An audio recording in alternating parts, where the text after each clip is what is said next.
Talk to me, Cleveland, and all points north, east, west, south. Give me 1 second. I have the councilman on the line. 1 second, 1 second.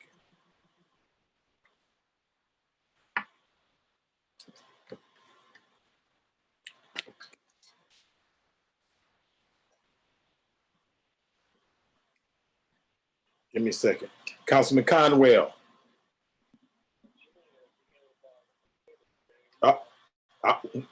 We're on live right now, brother, so you on your way. All right. All right, appreciate it.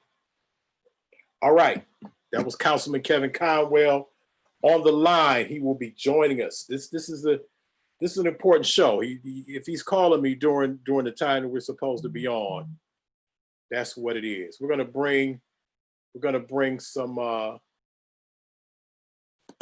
brother Jerry Primm in right now, because we have some serious things to talk about. And I'm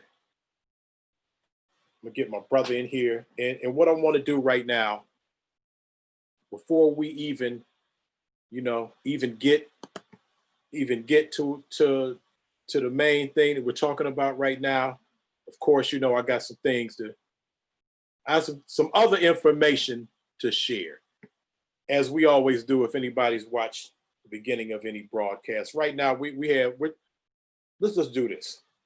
If anybody out there who already has never seen the show, they already know what this is. Spears of the Mossy, Volume 1. Hey, we need this information now more than ever. A historical survey of the minds of African warrior scholars, Volume 1. You see what it is. All right, it'll be brothers on here, the authors of this book from the Kofi Piesie research team on here.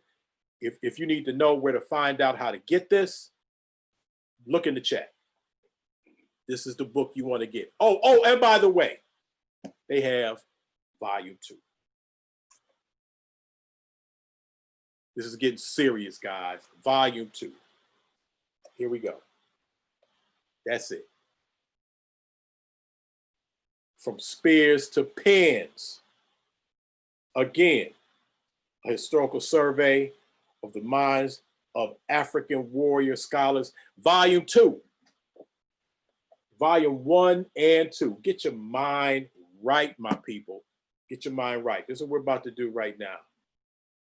We're gonna bring in, because man, this has been on my mind, and I want to get this handled. And one of my brothers hit me up with some information that he wanted to share, and it was apropos, because I just couldn't keep watching the news. There we go, my brother Jerry Primm getting in. To watch the news as a journalist, I'm watching this information, watching what's going on, listening to my people, my brothers and sisters out here in the street. There we have my man, my brother Councilman Conwell getting in there. If he, there you go. I was going to say, he was getting some lights. Give me 1 second, Kev, to bring you in. All right, cool beans, cool beans. But I really, this was on my heart, this was on my mind, this was on my African spiritual soul. This is getting to be a lot. So I wanted to talk about it. But in the midst of me wanting to address what we're seeing on the news, we're seeing our brothers and sisters gunned down by the police. I wanted to talk about it. I got a call from my good brother, Councilman, Cleveland City Councilman. You see him on here right now, Cleveland City Councilman Kevin Conwell. Me and Kev go back. Anybody knows what's happening, man? Before he was a councilman, this was my brother in the dormitories at Kent State University. Freshman, Coles Hall, 7th floor. Till they kicked him out of room 714. Till they kicked him out of the dorms for making all that doggone noise on the drums. He's a councilman, but he's a master drummer as well. Kev called me up. Kev is on a mission. Councilman Conwell is on a mission about Judge O'Donnell running for Ohio State Supreme Court. Just to let you know. Oh, and by the way, and Kev Conwell said, you know, I wanna bring my man with me. He said, Chill, do you know Jerry Primm? I said, do I know Jerry Primm? Man, Jerry Primm is one of the most positive, coolest brothers about his business in the city, making Praise things God. happen. Praise God. So I want to say what's up to Councilman Kevin Conwell and Jerry Primm. We'll start with Council. We'll do protocol, if you don't mind, Brother Primm. Councilman Conwell, how you doing, sir? I'm doing good. Can you hear me well? We can hear you. All right, cool beans. All right, brother Primm, how are you doing? I'm doing well, thank God. Thanks for asking. How are you, big bruh? Hey man, I'm here, man. I'm having problems, man. I'm trying to deal with this situation, and it's getting to be a lot. Right. If you let it. So I wanted to talk about it, but let me before we just and by the way, I've given the Zoom the Zoom link. It should be in the actual post. But Ooh. I want to set this up first, because what these two brothers are talking about is Judge O'Donnell running for Ohio State Supreme Court. He was the judge in the Brelow case. Mike Brelow. Everybody, excuse me, Michael Brelow case, where, thank you, where, and people in Cleveland know it, and is known throughout the nation as 137 shots. Michael Brelow was a police officer. Let me, if you guys don't mind, let me set this up real quick for the people who are not from Cleveland. Back in 2012, correct? 2012. Right, correct. 2012. A black man, black woman were chased for 22 minutes in their car by a number of police officers. It came to a conclusion in the parking lot of a school in East Cleveland. Correct. 13 police officers fired 137 shots at two unarmed people, a man and a woman. Jerry and Councilman Conwell, let me know if I'm telling this story incorrect. No, you got it. You got it right. You got Timothy Russell and Melissa Williams. Okay. You need to get your microphone together too. You're a little choppy. I don't know if that's your, but we'll work it out. But I also want to add, one officer, Brelow, Michael Brelow, among the 137 shots fired by the 13 officers, he himself fired, as it was reported, 49 shots. Oh, hold on. 15 of which after all the shooting had stopped, the other officers had stopped shooting, Officer Brelow moved forward, got on the hood of the car, cowboy style, and fired 15 more shots into the front seat. Correct. He was charged. What was it? He was charged for what? Voluntary manslaughter. They settled at voluntary manslaughter. He was charged. I think he had a felonious assault charge as well. He was found not guilty. Right. 15 shots after all the other police who shot 137 shots. Killed these two brother and sister, not brother and sister, black man, black woman.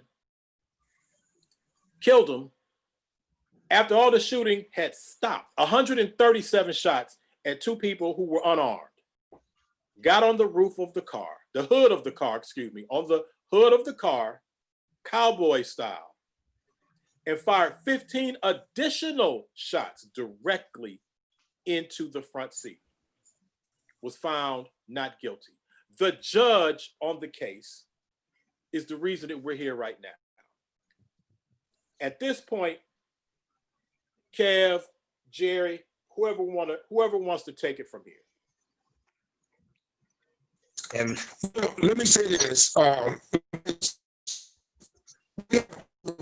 Kev, you is that we also have to march to the corner. Okay, hold on a second, Kev. Kev, you were gonna I know you told me you had some Wi-Fi problems, but you may have to move closer to the router or the Wi-Fi signal, because your picture's frozen and your voice is having issues. Yeah, I told you, man. Primm, take over. All right. All right. Find me a better spot. Okay. All right. So essentially, essentially, Chill, what's happening is he's now using that case to seem like in the other roughly 82, 83 counties to be hard on and to leverage that to get votes to hopefully unseat or to try and unseat Justice Sharon Kennedy on the Supreme Court. So he's using that case to catapult him to the Supreme Court. And so they're banking on the fact that he is a Democrat, a registered Democrat, and an endorsed Democrat, that Black people won't remember 137 shots because it happened so long ago. Okay, Kev, we're gonna have to get Kev until I'm gonna mute him, Jerry. Okay. On the background noise. Okay. Okay, go ahead. Yeah, so they're banking on the fact that they're hoping that we don't remember that. And so now they're running him on the Supreme Court. And lo and behold, we didn't forget, we can't forget. How can we forget when one man jumps on top of a hood and unloads 49 shots into two people that look like us, and he acquits them, doesn't even give them a slap on the wrist. He got a paid vacation. And so this is a prime example of us being able, as a community, being able to show exactly how important that Black vote is and how we can impact the electorate on a statewide level. Okay, now let me get this straight. When you say he's running on this, are you saying that he's using this as a positive, or he's just hoping Black people forgot what he's doing?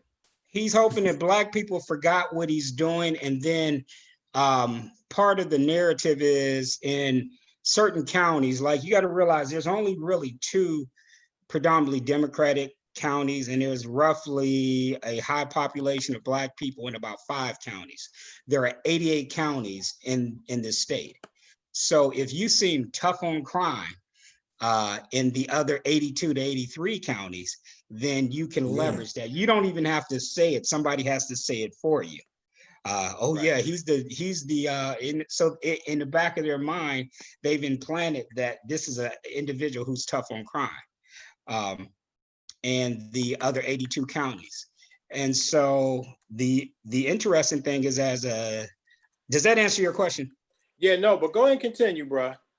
Now, I was saying that the interesting thing is that they don't, at the time, they didn't think that we would organize and mobilize and stay focused on him and stay focused on this race. He might be a great guy. He might be a cool person.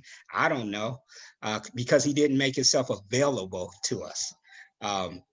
And what I do know is a man who ran through a crowd, jumped on top of a car, and unloaded 3 clips into 2 unarmed individuals.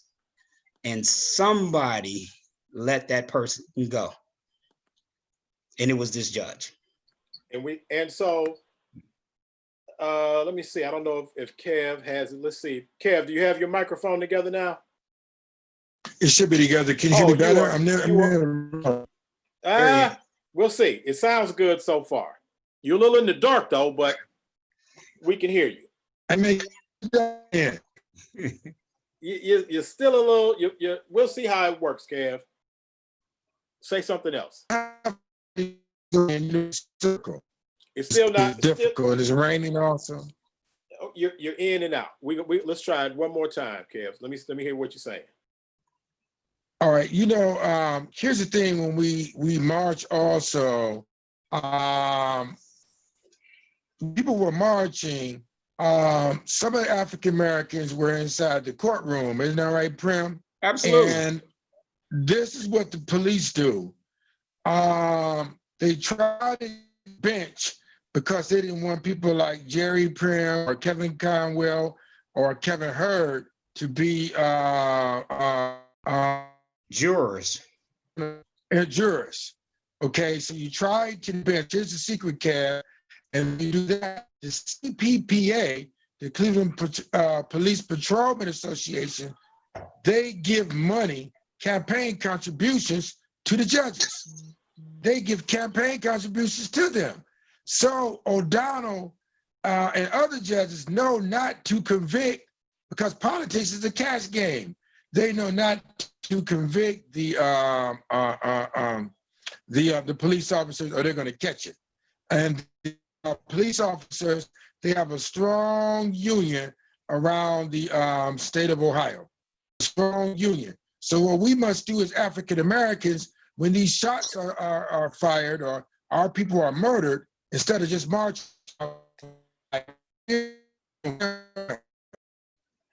So I think what he's saying is we're losing him. We lost you at the end. Jerry has you. Go ahead. What he's saying is that instead of just marching, now don't get us wrong, we're all for marching because it brings attention to a problem, a challenge.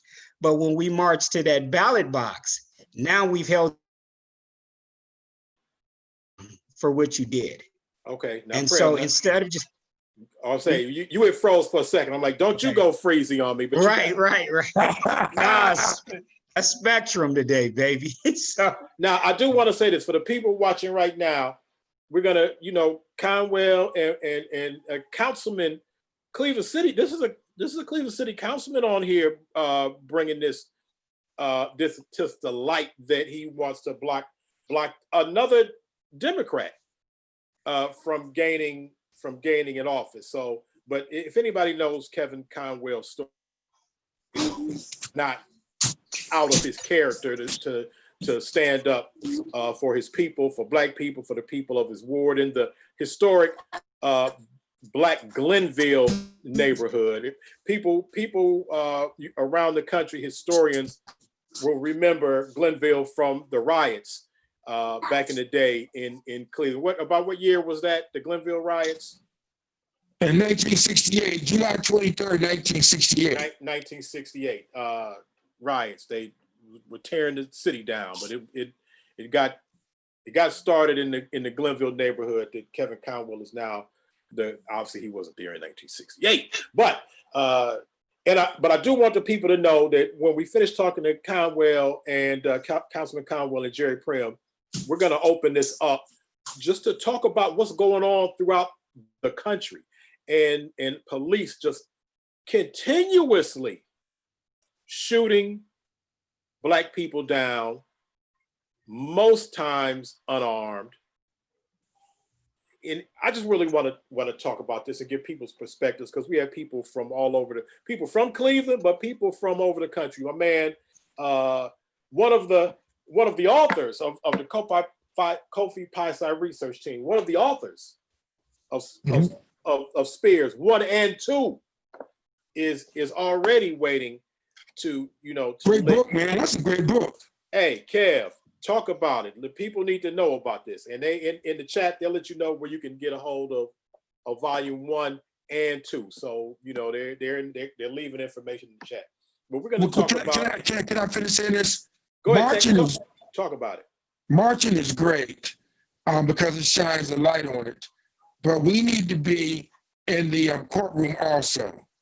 We also need to vote. So when we vote, we are jurists as well, because this judicial inequality is crazy, man. And then we wonder why the police officers are always let off. We gotta be in that courtroom. A lot of times, Chill, the police officers are in the courtroom and they have a sea of blue, and they intimidate the judge. But the judge needs to look out there also to see us marching in the courtroom, that we're there watching him. And I don't care if he's Democrat or Republican, we need to make him pay. And let me tell you this story. We defeated Judge John O'Donnell in 2016, isn't that right, Primm? Absolutely. And we defeated him by 22,000 votes. We had people to march to the polls to vote against Judge John O'Donnell. So the Democrats were warned, do not put this guy back on the ballot. And so going back to what Primm said, they think that we forgot about it. It's insulting to African Americans to put him back on the ballot. It's just like putting Hitler on the ballot, and they wouldn't think about doing that. However, with African Americans, Chill, they didn't care what we thought about anything. They just tell us to go down the ballot. Me, although I am a Democrat, but you know, I'm in love with my people. And if you do that, I'm going to go upside your head and do some swinging and let my residents know I'm going door to door to tell them, do not vote for this man who let Brelo go for murdering 2 unarmed African Americans. Absolutely. They just tell us. Okay, go ahead, Primm. Let me turn down the volume. At the end of the day, for us to vote, and I love Fred Ward's quote, for us to vote for Judge O'Donnell would be like Black people voting for the judge that acquitted the murderer of Emmett Till. Can't do it. We just cannot do it. Now, and I want the people to know, for the people who are watching and the people that are going to be watching, about Kevin Conwell. Conwell was he himself stopped by the police as a suspicious individual. But wait a minute, in an area that he himself is the councilman in. It just so happened that this was on the grounds of a college. Right, Case Western Reserve University. The famed Case Western Reserve University. He was stopped by police. Kevin Conwell is the councilman of that area. Looking suspicious.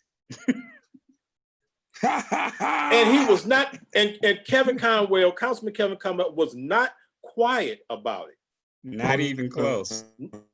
If they thought he was going to be quiet about it, they had the wrong person. And if I'm not mistaken, Kev, you were on the committee or one of the heads of the committee to pass legislation to even enable those policemen covering that area, I believe, with guns or something like that. You gave them some sort of power. Well, it's the councilman. You write policy. It's called a memorandum of understanding for them to carry guns. And so I told the police officer, he touched his gun. I said, I give you the authority to carry your gun. If you pull that gun, I tell you what, you guys are gonna be walking around here with nightsticks. So he looked at me like, who is this guy? Who is this guy? You're gonna be the Keystone Cop when I get finished with you. So now they have to write a lot of paperwork when they stop African Americans or pull over African American men. Now they have my poster up there so they know who I am. no, you're not gonna treat me any kind of way. I can't take that. I But the can't thing take it, about it, man. and they, Because if we they, let them treat us any kind of way, Kev. go If ahead. we let them treat us any kind of way, it's up to us right now. If we let them treat us any kind of way, then Primm children, my children, and your children have to pay the price. Right, and as I bring in a couple more people that's standing by, I just wanted to be known that if they can stop Councilman Conwell, because he's a black man looking suspicious, if the councilman in his own council ward, even to the point where Kev, you looking intimidating enough that they gotta touch their gun Right. on the councilman. So, but all that to be said, you guys wanted to talk about blocking this judge who is now running for state Supreme Court. Right. I think if I can jump in there, one thing that will happen and that you're going to see happen between now and November the 3rd is that people are going to give you 1,000,000,001 excuses why they should vote for Judge O'Donnell. And, oh, he followed the law. Well, just because it's legally correct doesn't mean that it is not morally corrupt, period. There were many laws that were in the book. It was legally correct to kill 6 million Jewish people in Germany. It was legally correct for us for the Jim Crow, the Black laws, and slavery.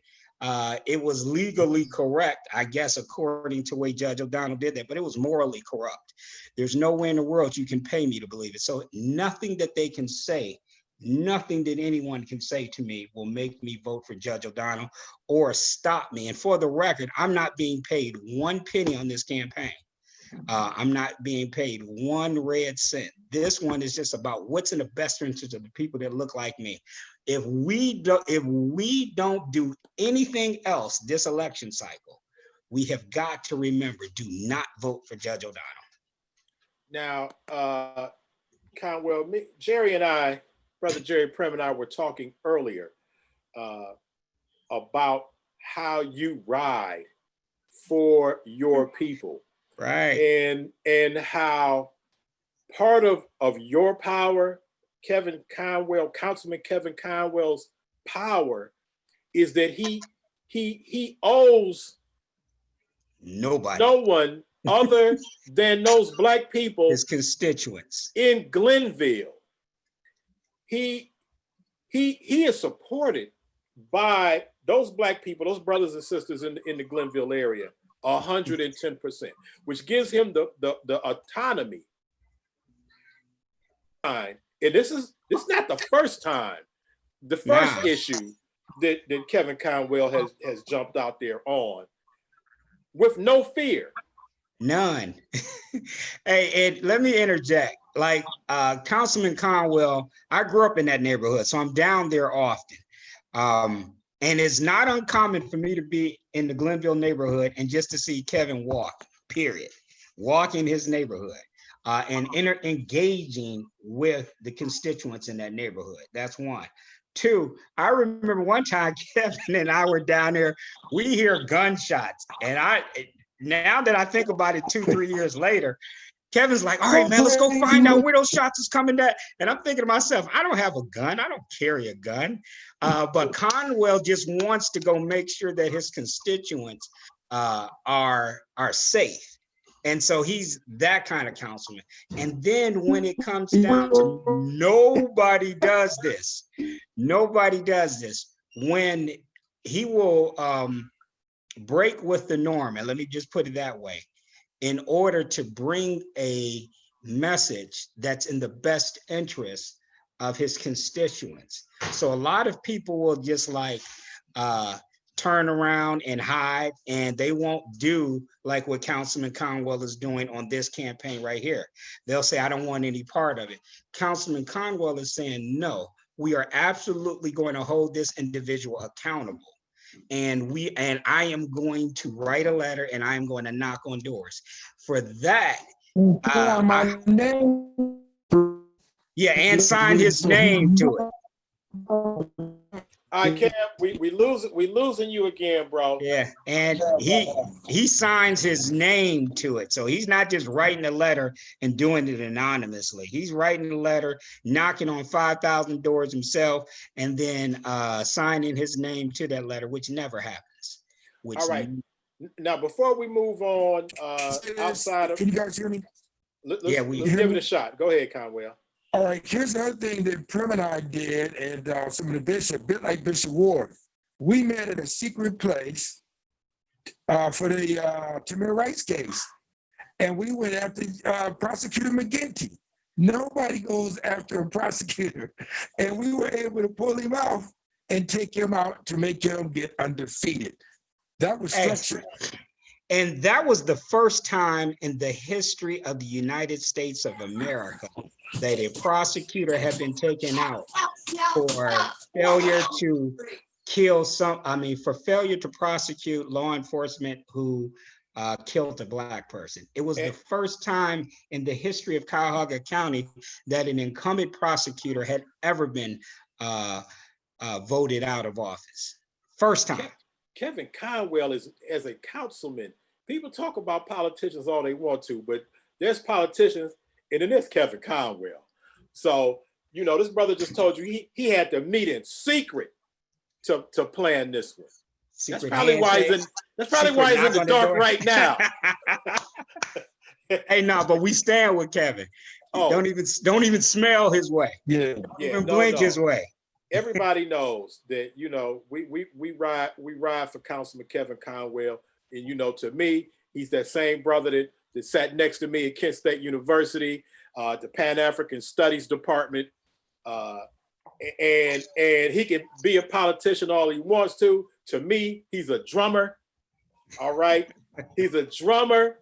This is a hell of a councilman. What'd you say, Kevin? We've done some benefit concerts together, you and I. We have done concerts.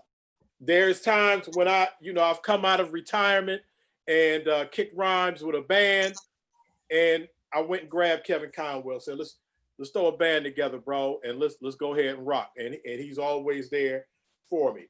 But politically motivated 100% for the Black people of the Glenville area. And Jerry, you say you grew up in there. Now people know I ride for Lee Harvard.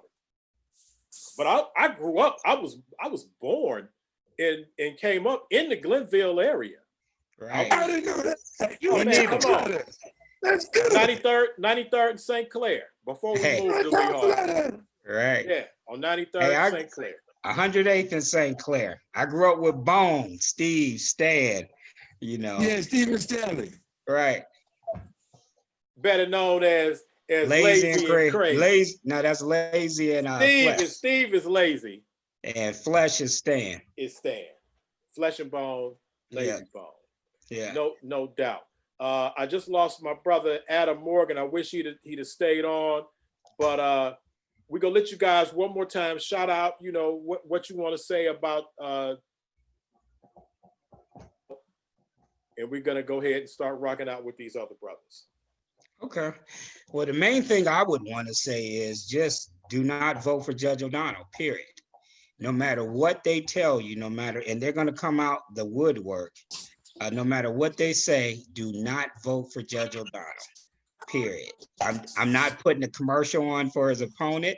I'm just telling you, Black folks, if you vote for Judge O'Donnell, that would be equivalent to voting for the individual who acquitted the murderers of Emmett Till. And it's just that important. You cannot say Black Lives Matter right now and vote for Judge O'Donnell. He let a guy go who jumped on top of a car. Where's that in police procedure? And unloaded 3 clips into 2 unarmed people. I have so much information. I have the x-rays from Melissa Williams, which I'm not going to release. And just to see it hurts you. We can't forget that. And we have the power as a Black community, but not just the Black community. We have the power to send a message that this is unacceptable. All right, Councilman Conwell, we're gonna Primm. let you wrap this up about Judge O'Donnell. Go ahead, brother. Well, no, all you if people coming on, so I can ask you some questions if you want me to, chill. Okay, well, we have, because we're gonna you know, in addition to talking about the 137 shots and the Brelo case, as well as your efforts in the Tamir Rice case, two things that two of these situations that have me even on here today as an overall thing, but those two things took place in Cleveland, Ohio. We have some other brothers on, and my intent was to, you know, I know we wanted to make sure you guys got on and talked about that, but it's in my heart. It's in my African spirit that I have to address just what's going on nationally. What are you saying, Kev? Kev, we losing you again, bro. We losing you again. Hey, what I'm about to do, Kev, is I'm gonna bring on some of these other brothers because I need some people to talk to me about this, to talk to me about what they're seeing, what they're feeling, what they're thinking, where it is, because we have some historians in here, we have some authors in the building. We just got some pissed off brothers. My man Sean in the building, my brother T'Challa up in here, and my man Adam. Let me see if I can get my brother Adam. Adam, if you can take yourself off mute and get your photo in here. I don't know if you can hear me. Adam Morgan. All right.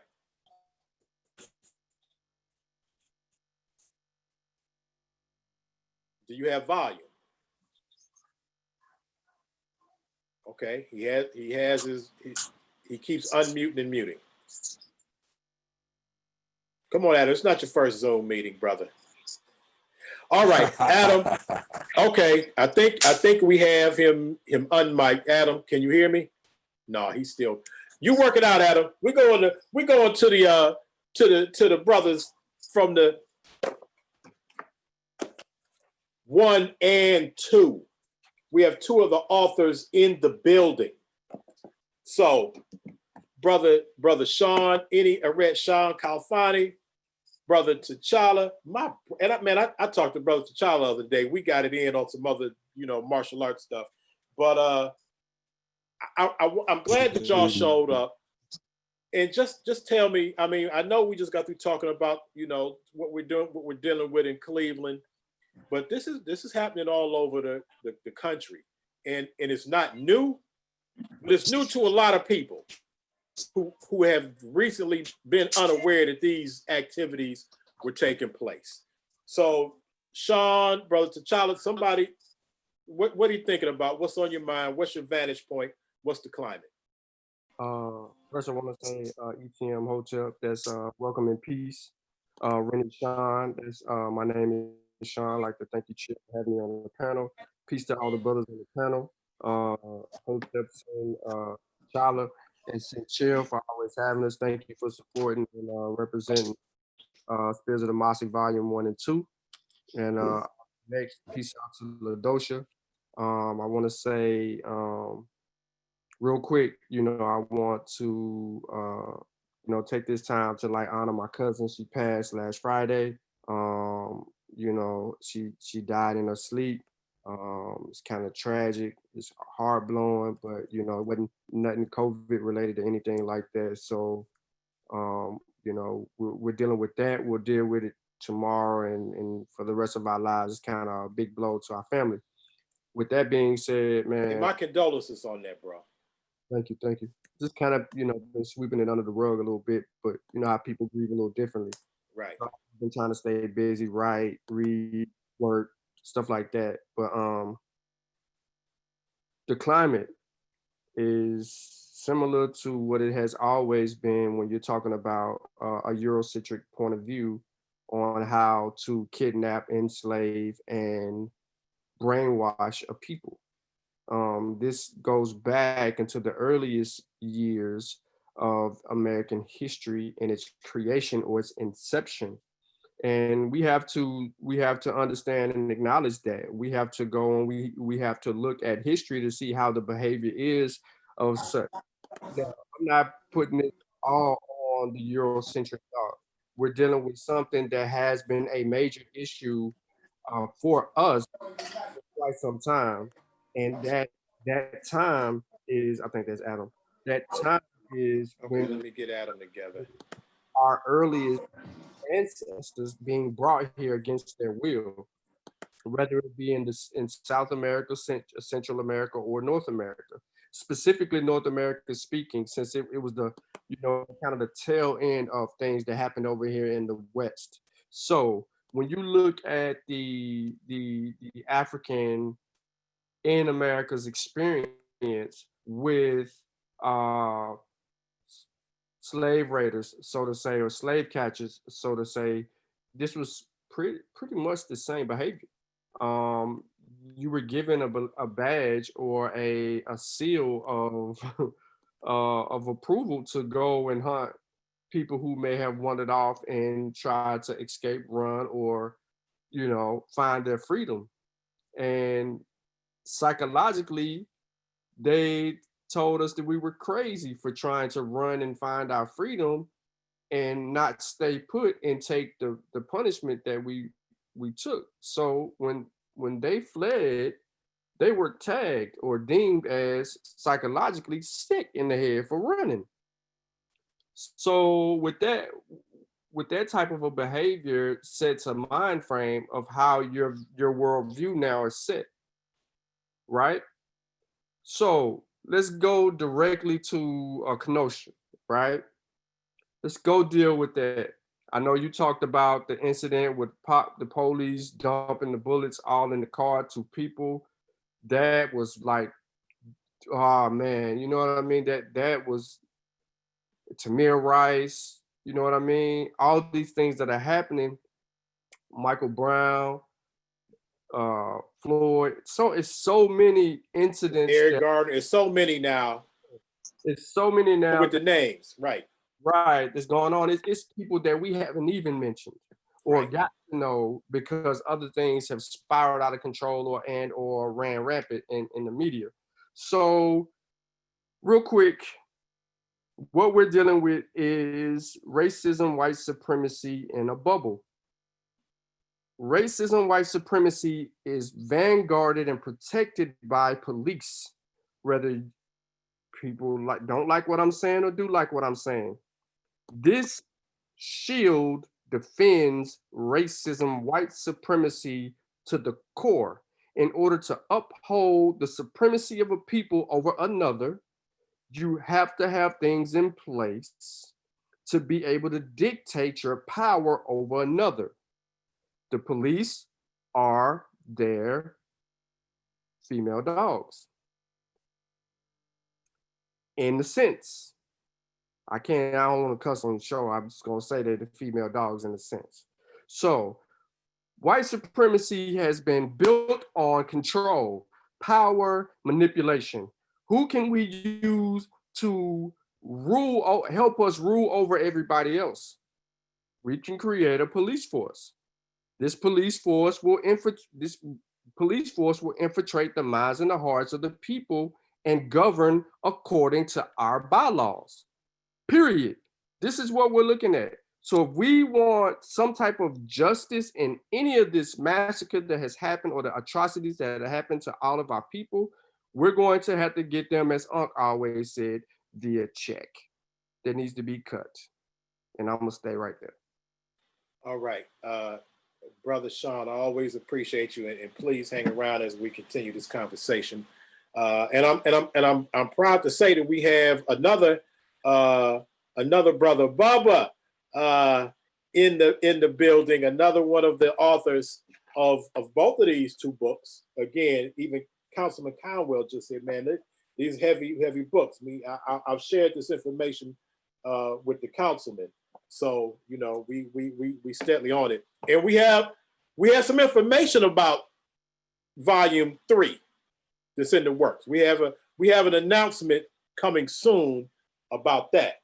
But we're gonna bring Brother T'Challa up in here just to talk to us for a minute about what's he seeing, what he's feeling, what is his perspective on all of this going on. Because again, I needed some brothers to come on here and talk about this, because this has been weighing on me, man, on my mind, my heart, my spirit, as a Black man, as a soldier, as a warrior, as a scholar, as a journalist.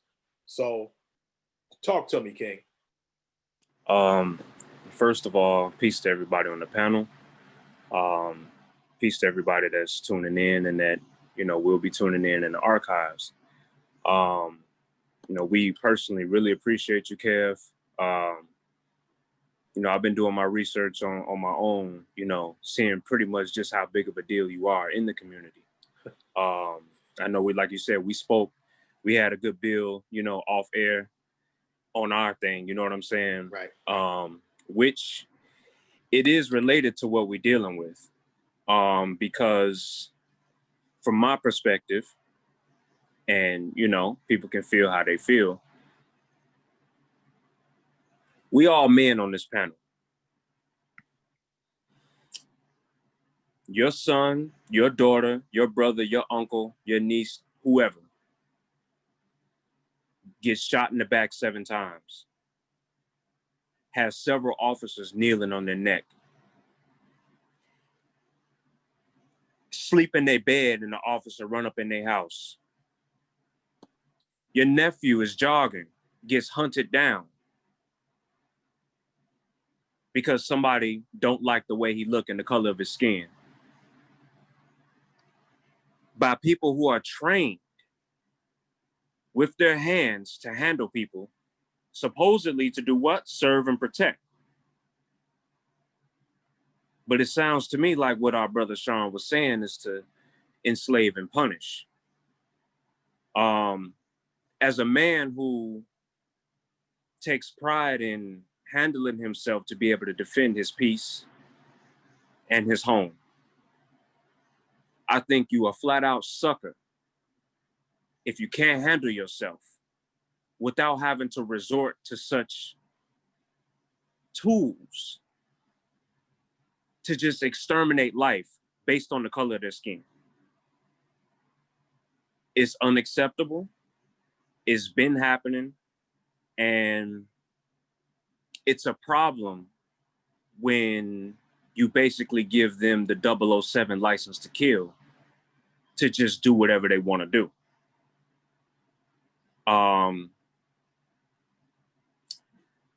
don't want to be too long, but I was just up this morning late, stressed about a few things, thinking about this situation. Obviously, the situation Brother Jerry Primm and Councilman was speaking on earlier, and just kind of doing some research on just how many instances that have went public about police brutality. I just have a question to pose to everyone that's on the panel, being that, you all are pretty much my elders and big brothers in scholarship. Even Brother Jerry Primm, I don't know him personally, but you know what I'm saying? If you're rocking with Kevin, I'm rocking with you. Let's just put it that way. As a younger man who's, I'm out here in the world, I'm seeing what it is. I'm with y'all being seen as a threat. I want to know from an elder brother's point of view, especially you, Kev, because you know how we get down.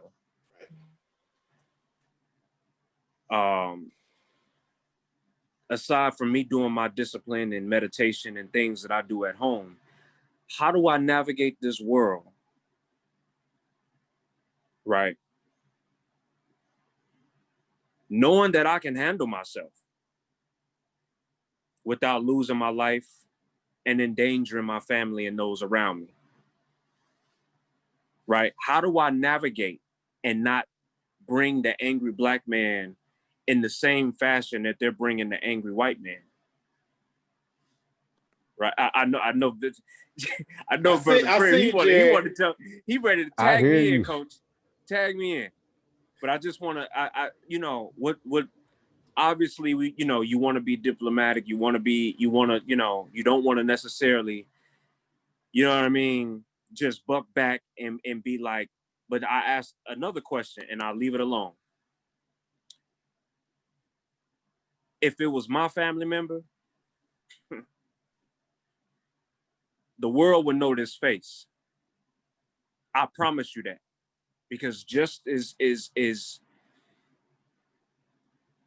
overly excessive with the force that officer used for 7 shots in the back, just as excessive with the force with the 137 shots, 49 being from one individual, 15 on the hood of a car, close range into a windshield. That's beyond ridiculous, yo. That's beyond ridiculous. So how do I, as one who, you know what I mean? Like I gets it in daily. You ask Brother Sean and Brother Vasa. I was just in the back chat last night talking about what I'm doing late at night. They know me. All I do is train, meditate, eat, study, and write. 24/7, nonstop. So in order for me not to lose my life and endanger the life of my family, what do you all suggest? Because I've been pretty heated lately. You know what I mean? I know exactly what you mean. All right, let me Jerry, I'm gonna let you. I just want to give you a little extra to this brother's perspective. This brother is a martial artist, and Brother T'Challa, I want to let you know that Brother Primm is also learned and studied in the martial arts as well. And while Councilman Kevin Conwell, as far as I know, doesn't study martial arts, but he don't take no stuff as a man, and he done found himself in a couple situations where he has had to express his manhood in a way that they may not have heard Councilman speak. And it's been times where he's called me up. It was like, Kev, I know you saw that information they put in on me in the Plain Dealer. That's our major metropolitan newspaper. I need the black people. I need you to go into your newspaper, and I need backup, because they're not used to hearing me talk like that and say these things, and they done painted it in a different picture. But Kev, I'm gonna let you back in there. I want to say what's up to my brother, Delvis Valentine. Very outspoken brother, very opinionated. And that's my man. So when Delvis and I are in these meetings, that's my sergeant at arms. Not officially, but if there's some problems, I know I got me and I got Delvis. Oh yeah. So we gonna get back to Delvis, and I'm gonna bring in Brother Larry Gardner, LG Jr. Oh my God, who has his own radio show. And you talking about opinionated and angry. We gonna have to deal with when I let this brother in.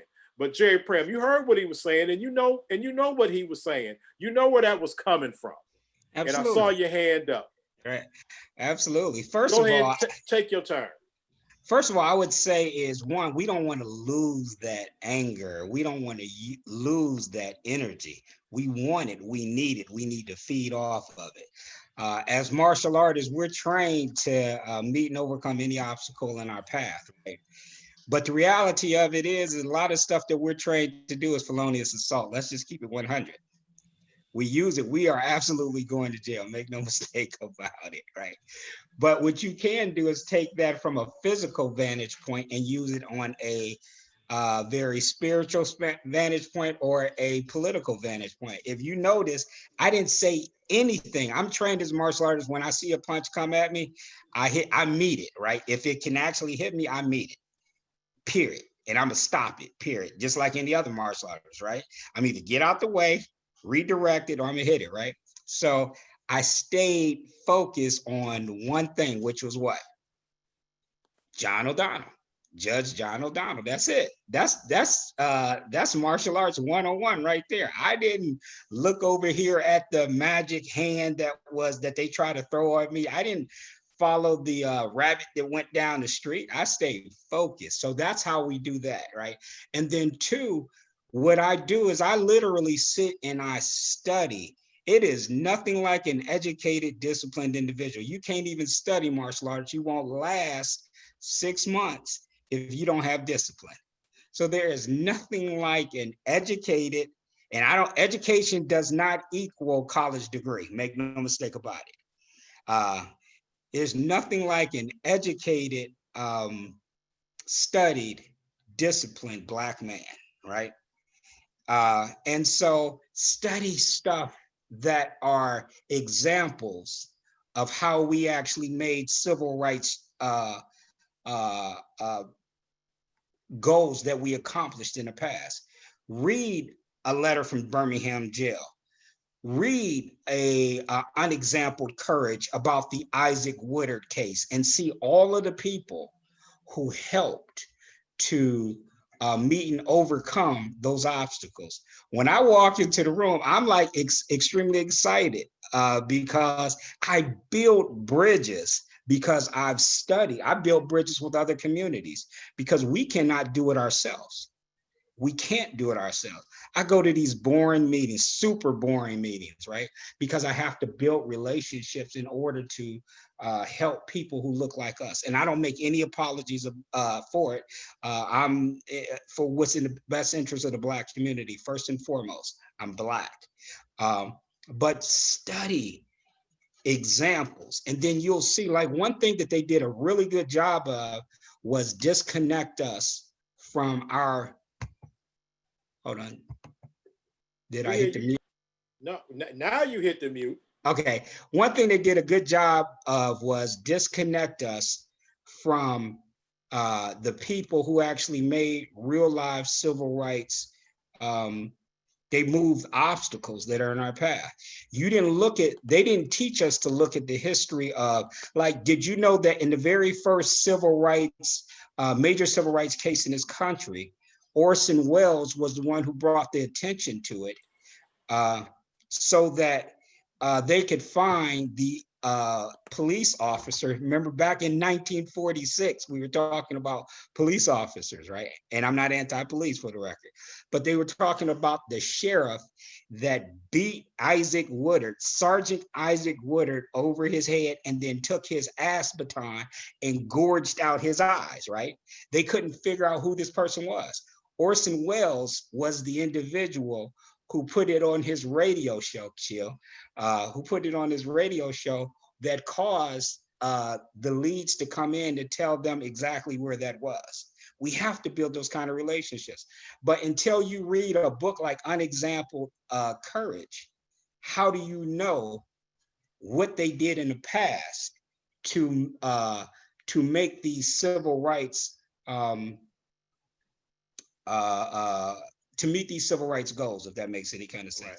So for me, I'm taking all of that energy. I love that energy, but I redirect it because at the end of the day, there is nothing like education doesn't equal degree. An educated, disciplined Black man walking in who's done their homework and has clear examples of and precedents of how to meet and overcome those obstacles that are in our path.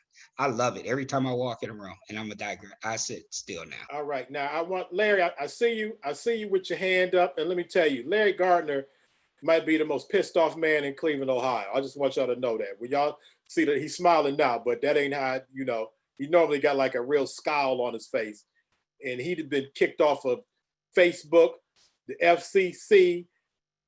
He done got thrown out of Black journalist meetings because he's an angry man. He's not happy about what's going on. But I want to bring Brother Vasa up in here real quick, and then I got to holler and Councilman Conwell, if you want to just jump in and say something, and I got to get with my man Delvis, and then we're gonna circle back around. But Brother Vasa, if you want to unmute your mic again, same thing, man. How you feeling? What you seeing?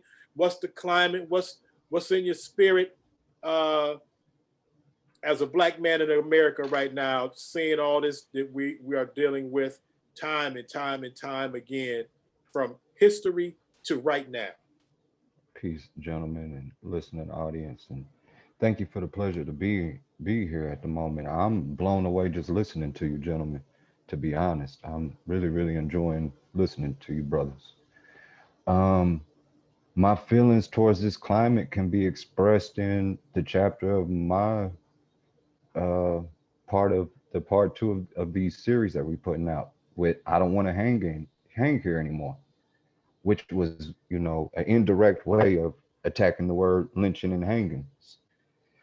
When I look at this and I see the constant pattern of this, no matter on what end of the spectrum our brothers are, whether they standing upright in every way of morality, or if they lowest of the low, just to be honest, they mind is not in the right place, to see that it really don't matter when it comes to these specific groups of people. We've seen to always be at the other end of that barrel, the wrong way throughout the history of this country, and even before they formed, quote unquote, the United States, as we call this country. To feed off what Sean was saying earlier, how it was built on this system. If you look into the early time periods, when bringing you over here, you're in bondage, and those who weren't in bondage are developing themselves. You're intelligent, you're strong, you can survive, you have all these beautiful traits about you. So if you escape from their power, they had absolutely no way to obtain you again under their power. One of the people that I like to bring out is King Miguel. This brother was literally, if you look at the records, this is the first African American king. He breaks away from their power and he establishes a system of policing. He's making sure the babies are safe. He did everything he was supposed to do. You find that story as well, as much as you find our trials and tribulations. The one thing I don't see anybody really highlight and talk about, and I would like to see you gentlemen's perspectives, because maybe you'll know more about this, especially in legal matters, is the pacification of the African American, or the African in the American experience, the pacification process. Through all these trials and tribulations, what have been the mechanisms to kind of pacify the moment? And when we start analyzing that pattern within itself, I think that's when we'll have a new weapon to really strike back for the first time. Me personally, because it is in that pacification process. And what I mean by that, do we need to stop? Do we need to continue trading our reality for the American dream? That's what I'm saying. They keep selling us an American dream, but we have our own reality and we keep trading it, thinking that it's going to change, thinking that's what's going to be the means to power. And it's not to knock any of our brothers and sisters who have done the work to get us able to live the lives we live at the moment. But how long do we have to live under the umbrella of their dream and their ideas and their worldview when we can create our own? And I think when we unravel that pacification process and we see the real bigger picture, that's where my heart is. It's hard to retain the anger I really feel, because I don't want to get disrespectful up here and bring out the dog in me amongst gentlemen. But my father was verges away from being the first Black deputy and sheriff in the city he grew up in. He gets hired on at the department, solves a murder case within his first week of working there, and the reward was him coming home with a neck brace, lost his job, and told out of all the officers to arrive at a McDonald's that day, he's the only one that had to pay for his food. Y'all figure out the rest of the story. I'm 6 years old, so from that moment on, cops were no longer heroes in my mind, because this started the chain of events that led my dad's pride being broken, and now I no longer have a father in the house. He moves to the other side of the world to escape his reality and get away from the racism. Now I'm stranded with them knowing what kind of stories and men I come from, I'm a new target. I don't have no protection, but if I reach my potential of becoming a great man and a leader, he's a threat. So I went through that aspect of police brutality. I heard the brother say he got pulled over. I believe it was another brother named Kevin. Said he got pulled over and he's the councilman of his area. He's Right. 14 years old, broad daylight. Get pulled over by the police standing on my front porch. How do you get pulled over standing on your porch? Burnt my face on the car, dragged me all up and down the street in front of the people saying I had a rocket in my shorts, a real live RPG running around stealing out of white people's garages. So I know these things, you know, and that killed a part of me. I'm 14, 15 at the time. Parts of me died with that moment because I know what goes on. And that's just a nice story.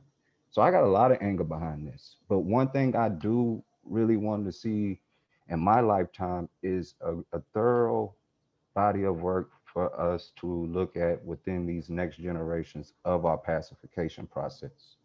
What did they use to pacify us through these things? Because if we can see that that's not working, then when we start talking reparations and all the other aspects of us getting our equality, like my brother T'Challa always speaks about, we ain't never gonna be free as long as we speak in English. We just won't, because we still under their domain of thought.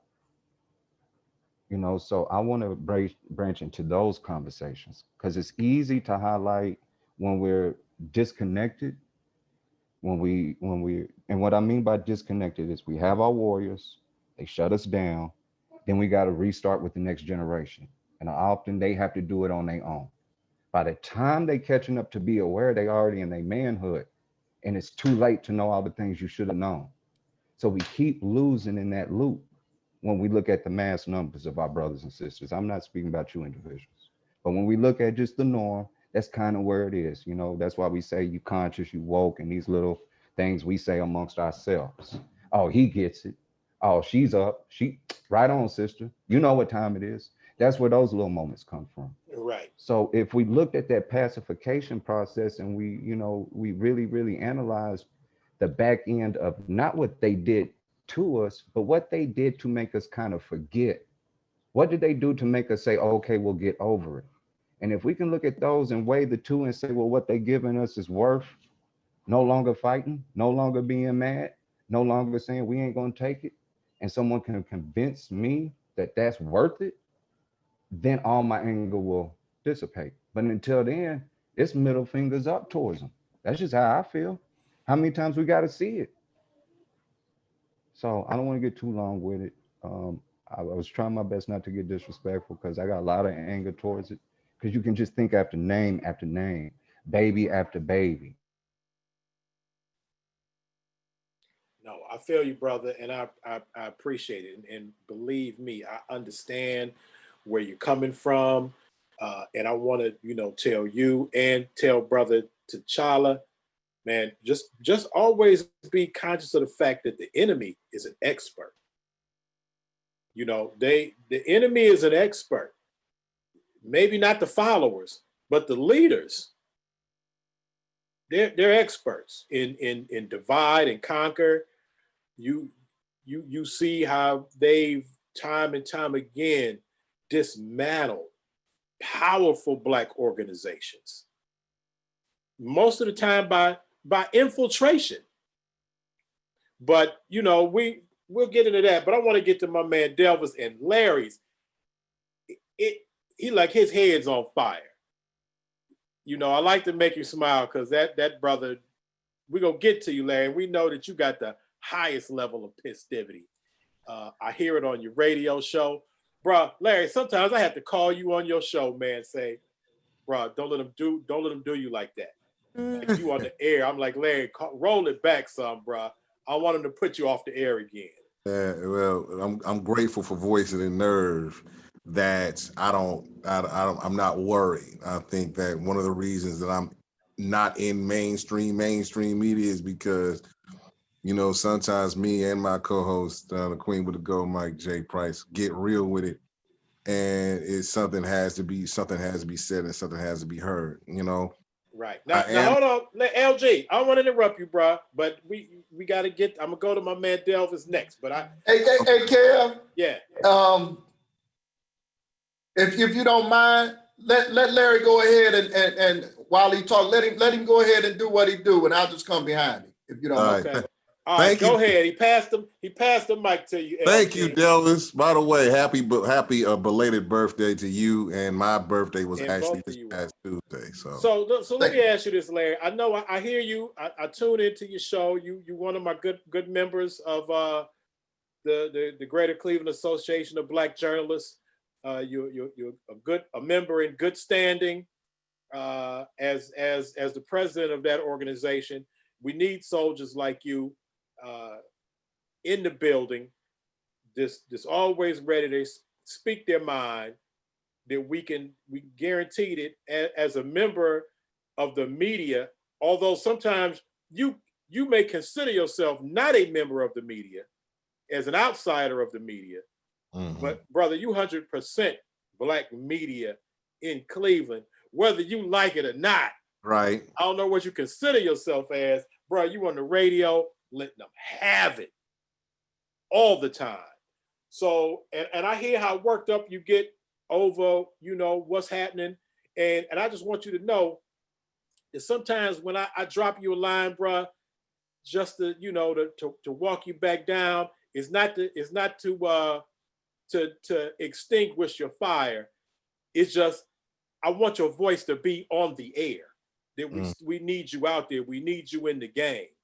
And but go ahead and do your thing, bro. How you feeling about what's going on? What your people saying on your platform? How you dealing with it? You down at the forefront. You down there where they protesting and people throwing stuff. I see you down there, bro. Talk to me, Larry. First of all, I would like to the previous brother Visar. I understand your anger, and I understand others. I know Delvis, Jerry's been on with Jerry Primm. First of all, been on my show plenty of times, and brought candidates to my show that are worthy candidates.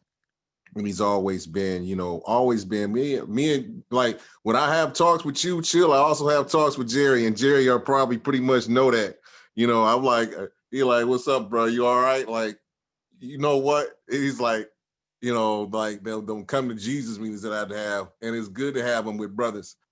The thing about it is that I'm actually here at the clearing in the Beechwood, setting up the little thing that I'm going to have later, a little set that I'm going to have later for my 45th birthday.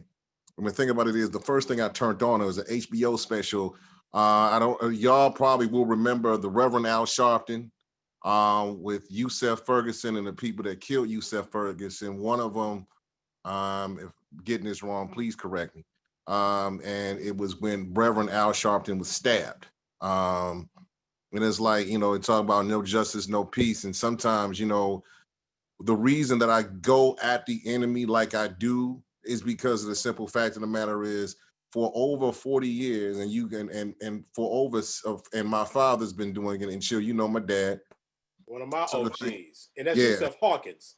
Right, Yeah. Yusef Hawkins. Okay, Yusef Hawkins. Thank you. So the thing about it is that he's been, he believes in Brother Malcolm.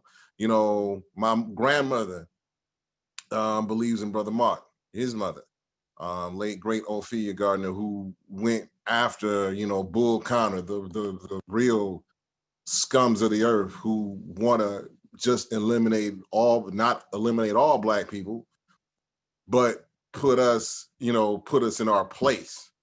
And I think that, when more studying it and studying everything as far as everything that's going on in the media journalism, there's few of us African-American, few of us Black journalists pretty much left that'll tell it the real way. I saw both the DNC and unfortunately I saw the RNC. And I'm like that we seen the contrasting difference. The RNC last night to me was a clown show. And the leader of the circus, which is the current occupant at 1600 Pennsylvania Avenue, everybody call him President Trump, was, 4 or 5 said something about, I did more for Black people than, and I almost, my pretty little TV in my bedroom almost got smashed by my own hand because I didn't want to hear that junk. The thing about it is like, no one's acknowledged, the kid that got shot 7 times. He hasn't acknowledged, George Floyd, except making that unemployment is being lowered during this pandemic, which is a lie. The thing about it is that all the protests and everything else, the marches that I've been a part of, I saw the thing today on Facebook Live with the National Black Convention, being on at Washington, DC. The problem is that we need more people uprising for us. And no matter light skin, dark skin, whatever, we need more people uprising for us. The problem is, and more coverage, the problem is that whenever one of us gets murdered by officers of the law that's supposed to protect all citizens regardless of, when one of us gets murdered, then they want to pull up past records of what we've done in the past, knowing good well that those same officers also had problems. We can go back to Euclid, the same guy had problems, and I have to explain the hardest part about it is, since I'm a father, I got to explain this to my 8-year-old son. And I was with him this past Sunday with my mother. Funny thing, but he said something true. He says, you know what, like I put it on my wall after I was released from Facebook jail. Yeah. That I put it on my wall, and this is funny. You can go to it. Was like when I was in, like he was in the back seat, I was in the passenger seat. My mother was driving, and the thing about it is like, what would I had to record this because he was saying some stuff, because me and my mother was talking about Kamala Harris being selected, and as an African American woman, she was proud that she was selected vice president. She was proud. She was beaming with pride. And I'm like, they're coming after her. She's like, I don't care.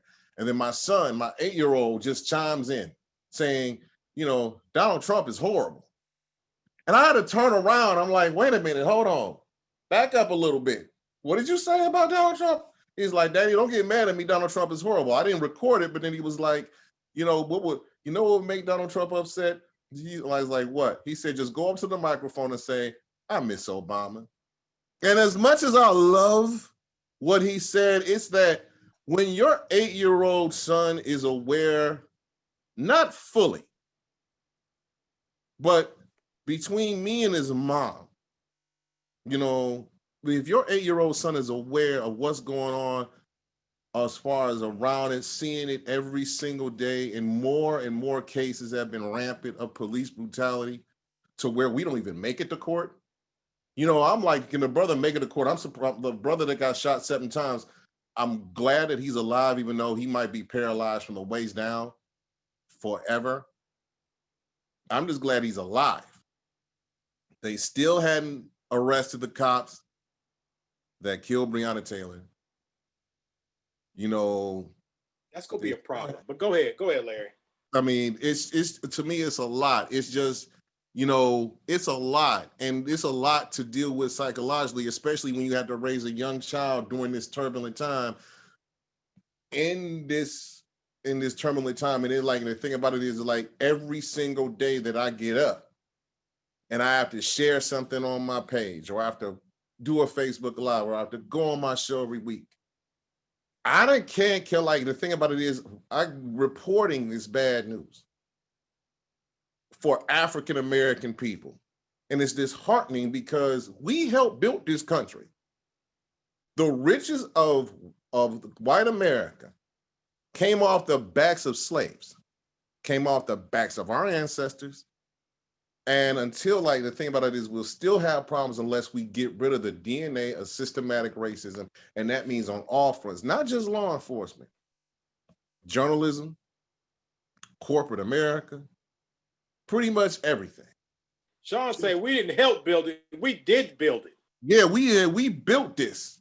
We not only we built this, but look at the Hiltons, look at all the rich Caucasian families.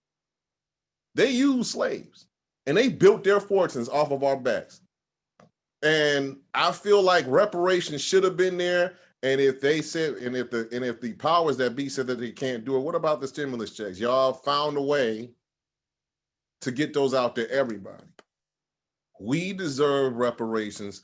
The only way out of some of these situations is to get rid of systematic racism. And I always use this, and my father always uses, sometimes you got to pay what you owe. You got to pay what you owe. You owe us reparations for all the years that you have destroyed generations of families, broken them apart, lynched us, murdered us, robbed us, killed, lynched us, murdered us, robbed us, took our women away from our homes, took the men out the home. That's what you like. You need to pay what you owe. And America owes African Americans a big debt, and they need to write that check real soon. Otherwise, and otherwise, it's going to get worse. And I don't want it to get worse for my son. I felt like when I had a child, that none of this racism would go away. It hasn't. The only reason is that it's been more rampant because social media has instant news. So my thing is that there's this, like the system. I mean, the thing about it is defunding police. Say we defund police, well, we need to put money for economic opportunities for everybody in the inner city neighborhoods to have people take advantage of them. The only thing that the only color in my mind that has never been discriminated against is green. That's the color of money. This is the capitalist society. And the thing about it is like they make money off of us via prison. They make money, the government makes money off of us being downtrodden. I mean, even the president himself, it says, I want to keep certain people out the suburbs. And he's not talking about people that look like him. So the thing I want to say is that we need change. We've been need change, marching, love it, but I'm hearing the same no justice, no peace as I heard on that special on HBO, and that was back in 1990, and I hear the same thing now. So, and that's what, this is 2020, that's 1990. So we've been need change. The bottom line is that we need immediate change. First thing, this is my opinion, first thing immediate change is November 3rd, everybody vote that fool out of office. Second change is that whoever's in there to replace him, whether Biden, Harris, African Americans need to give them a solid plan to let them know that we're not playing, otherwise you're next. And then we need to, and then people like Judge O'Donnell should have never, ever been on the bench after releasing a murderer. And more of them should have been charged. And the thing about it is I'm sick and tired of watching elected officials abuse their power. This is the main thing, abuse their power for themselves and not for the benefit of the people, but lie and say that they will. I know you can't please everybody, trust and believe, I know. But the thing about it is like some of this stuff we need to, like some African Americans, we need to stop falling for the banana in their tailpipe too. I was sick about Herschel Walker being up there. First of all, I don't even know where they found him. They dusted him off somewhere. You know, the other guy, Vernon, you know, screaming at the top of his lungs about independent thinking. Well, he's not independent thinking at all. And then, you know, like Kyron Smith, we need to get with them and say, hey, during this time that you were up there speaking for President Trump, did it ever occur to you as an African-American man, as a Black man in America, that they never brought up the guy that got shot in the back 7 times by police officers? No matter what happens, it's like no matter what his past record was, he is innocent until proven guilty. We need to put, we need to put our people over party, no matter Democrat, Republican, or independent. I feel like we need to put our people over party and put the right people in place that look like us, that want to do right by us as far as African Americans. All right, now let me tell you something, Larry, and you know what, that whole no justice, no peace, man, that's growing old with me, bro.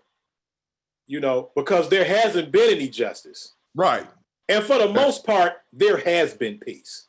As far as what is, I mean, you know, we might, you know, have a little couple dust ups here and there. But for the most part, you know, no justice, no peace. It's just no justice. Because we've been peaceful. And there hasn't been any justice. But that's another conversation. But I just got one last thing. I mean, go ahead. Before I go, I'm just gonna say this. It's like it's been like, you know, sometimes dust ups here and there, you know, even though I don't like riots and stuff getting broke, but sometimes it got the attention of corporate America, didn't it? Right, I got you. And what I'm saying is that we rise and we fall. You know, it's a fad. We get up and we get some bandanas, or we rock like certain t-shirts, or we get sayings, and then we back to, we back sleep again. But I do want to tell everybody on this panel, this brother's dad, I mean, when he's talking about all the information that his dad has imparted him, his dad was an OG in my neighborhood in the city of Cleveland. And as one of the big dudes, the grown dudes in the neighborhood, he was one of them cats that would impart knowledge, and it would mostly be about, some Black Pan-African nationalist information. And I was thankful to grow up in a neighborhood in a Cleveland proper, not the suburbs. Nothing wrong with the burbs. No, I'm sitting in the burbs right now. But what I'm saying is, in the neighborhood, we had, OGs. You think of it, they were kids themselves, but they had the knowledge to impart that type of game to the younger brothers in the neighborhood. So yeah, your dad was one of them dudes, man, in my neighborhood, and I appreciate that. Delvis, my man, Delvis is from my neighborhood. He graduated with me from high school. Yes, sir. Never, ever bit his tongue. Not one day in his life. Now, go ahead, Delvis. How you feeling right now? What you saying? Talk to me.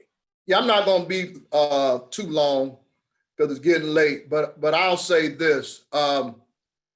Ironically, I retired from sports journalism in December last year. And then we have all the things that's going on, all these crises. And the unfortunate thing is that it seems like it's the athletes that are being leaders of movements instead of elected officials, instead of elected leaders of civic organizations. And I think that's a big problem. We are electing some of these officials, Congress, mayors, city council, wherever. And if you look at the track, Kevin Conwell, you see he puts in work. You'll see Blaine Griffin puts in work. But a lot of them cats, they ain't putting in no work. So we have to use our vote to our advantage. And if we don't, we're going to still be just like how on the Jetsons, we're going to be running on the treadmill and not going anywhere. We have to have an agenda. I think that's what's been lacking. And there was all of this momentum after the Million Man March, and then it seemed like it fizzled. And what needs to happen is it needs to be an examination. What happened? The man called and 1 million Black men were in DC.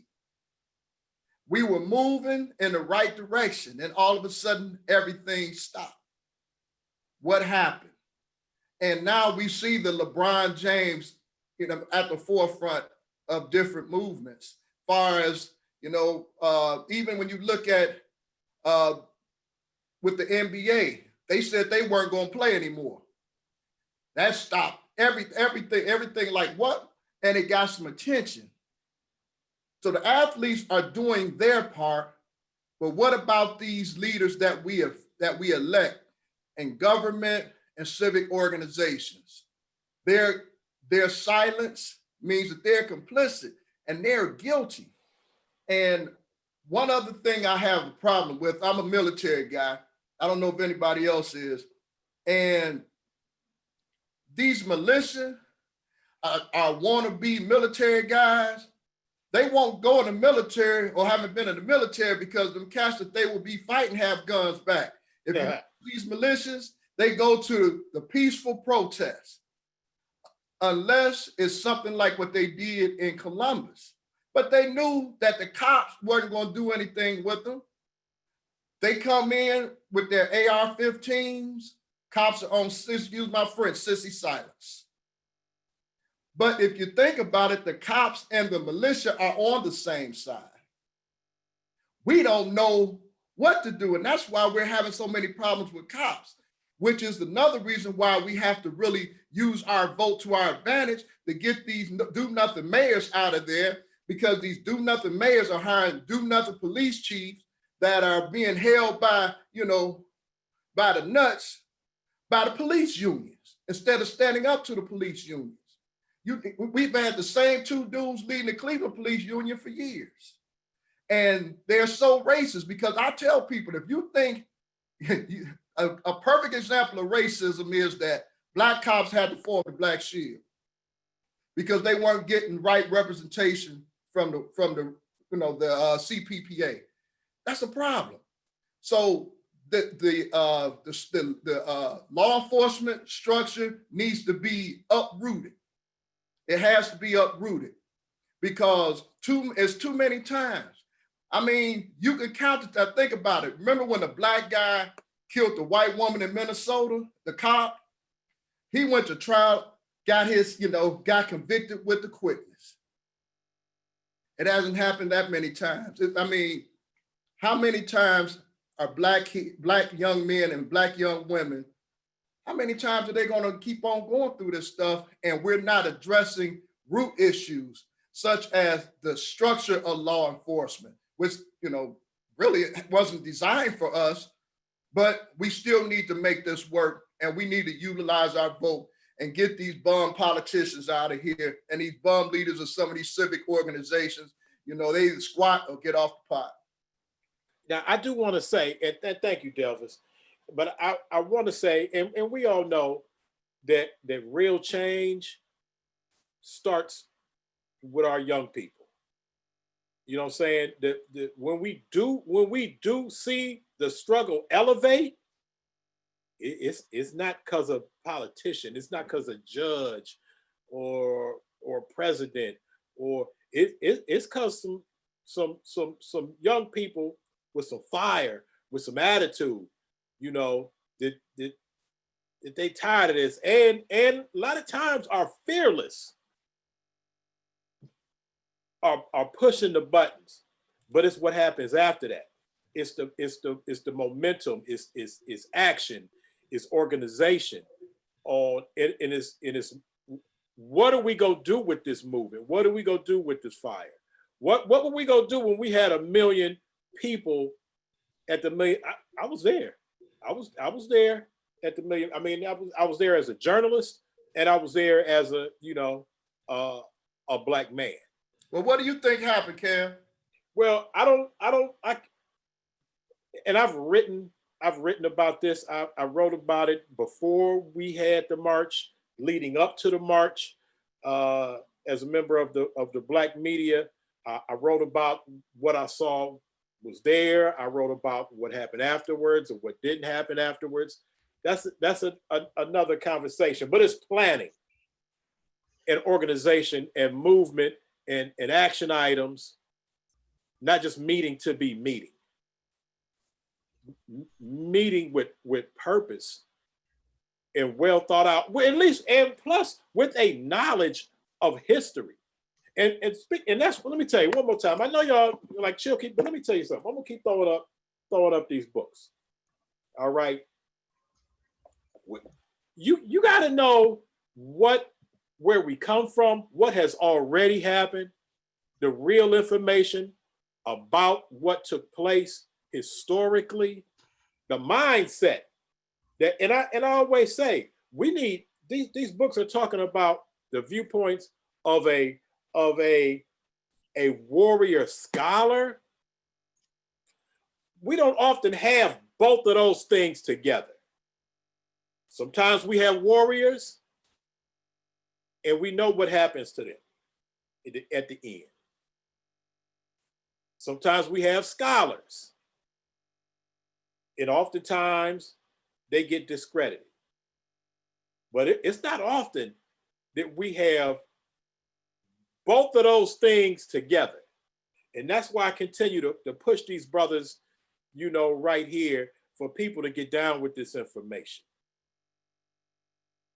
It's a lot. And I want to go to Jerry, and I want to go back to Sean. But you know, I want to say from my heart, I have a son, senior in college. My son has probably been close to 6 feet tall when he was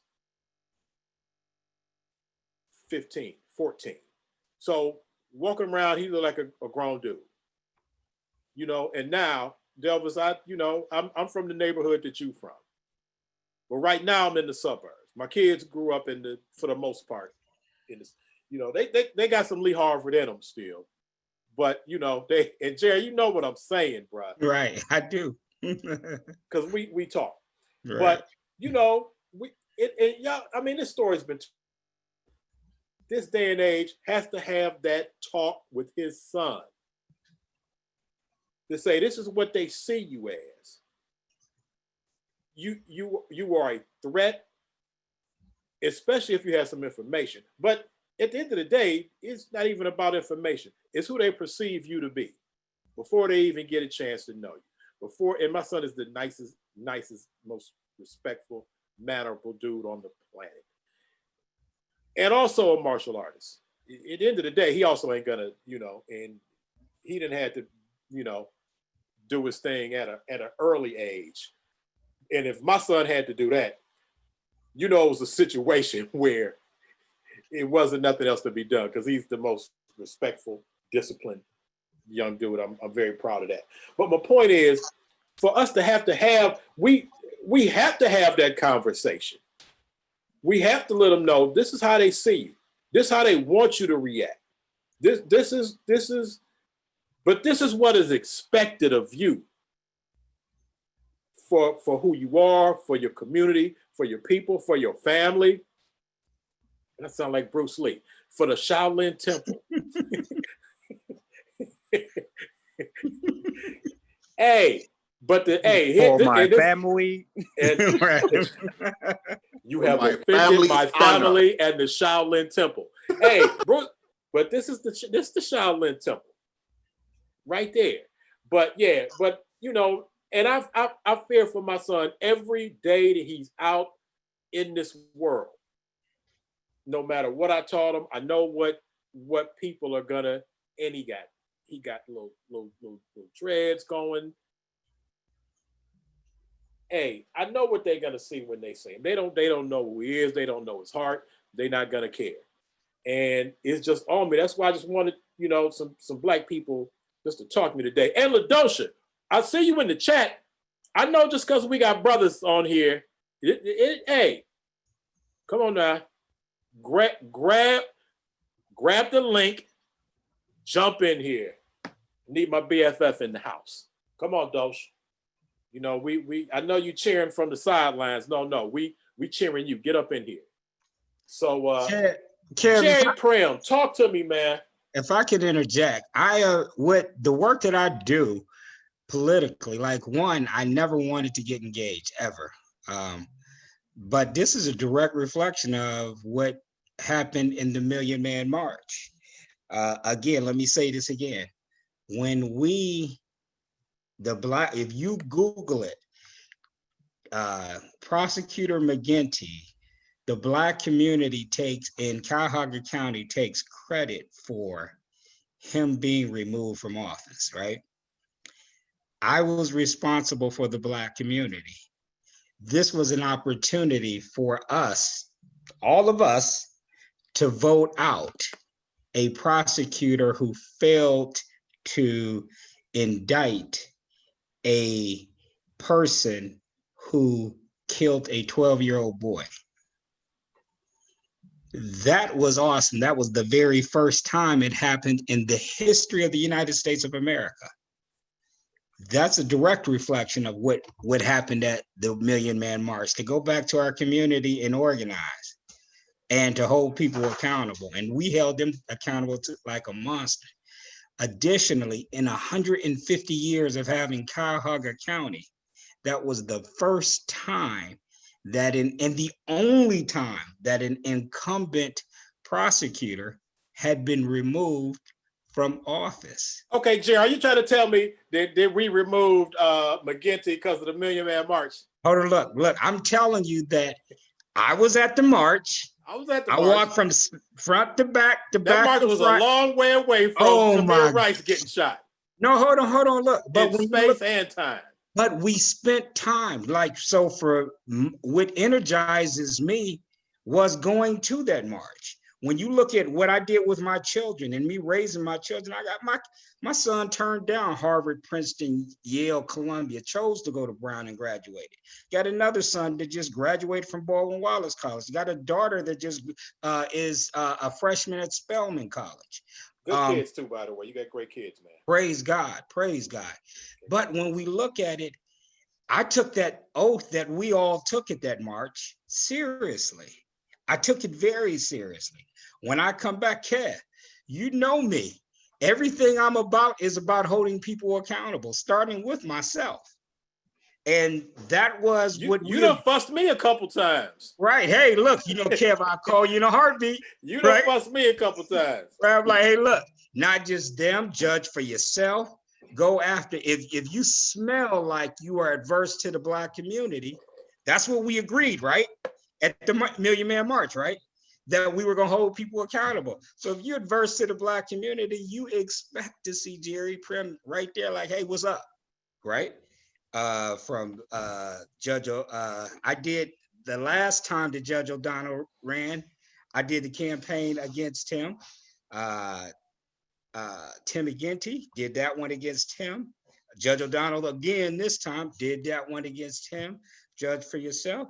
I lined up against them and forced change. So when we look at that, I can't be dismissive because I know what was implanted in me. When I took that oath that we all stood there on that mall and I took that very seriously, extremely serious, probably too serious, right?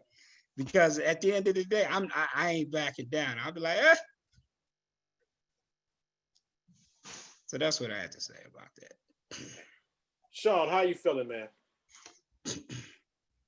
Man, to be honest, I think that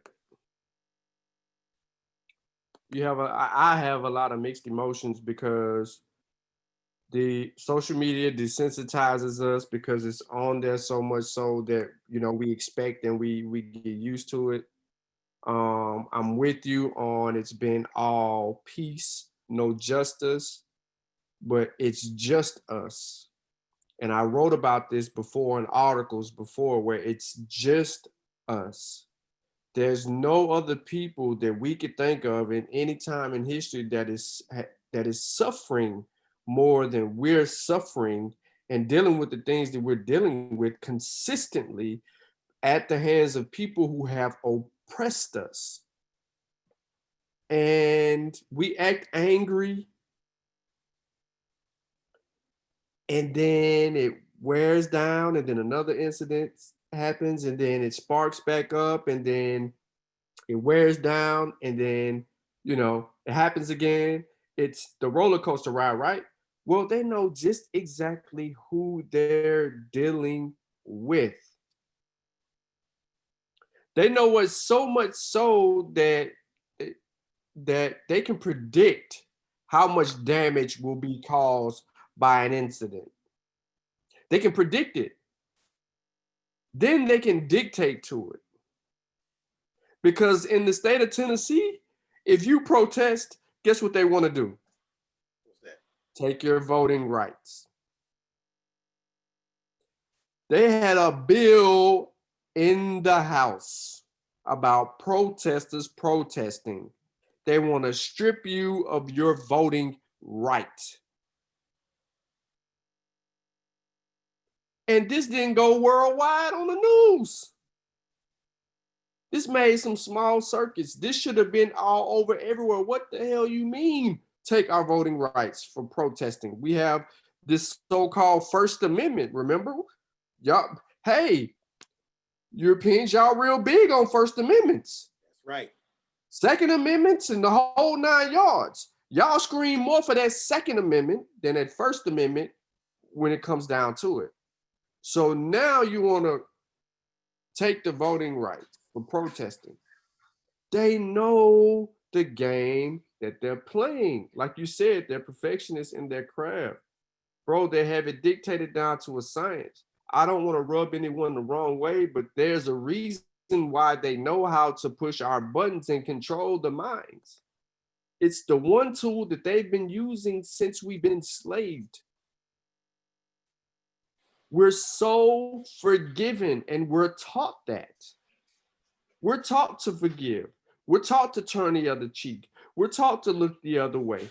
We're taught to tell on our own selves. We're taught to be obedient and serve thy master.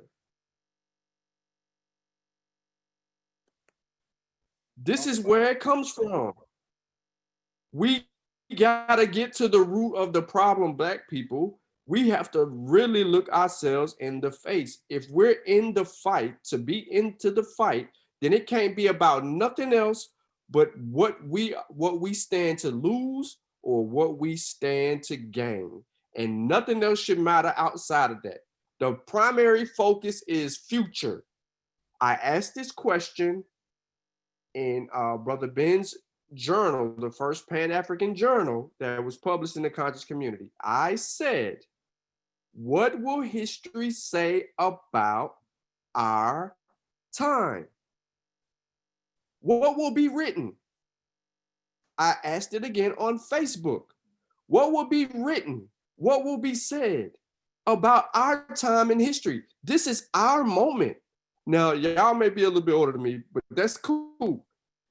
You ain't that much older than me.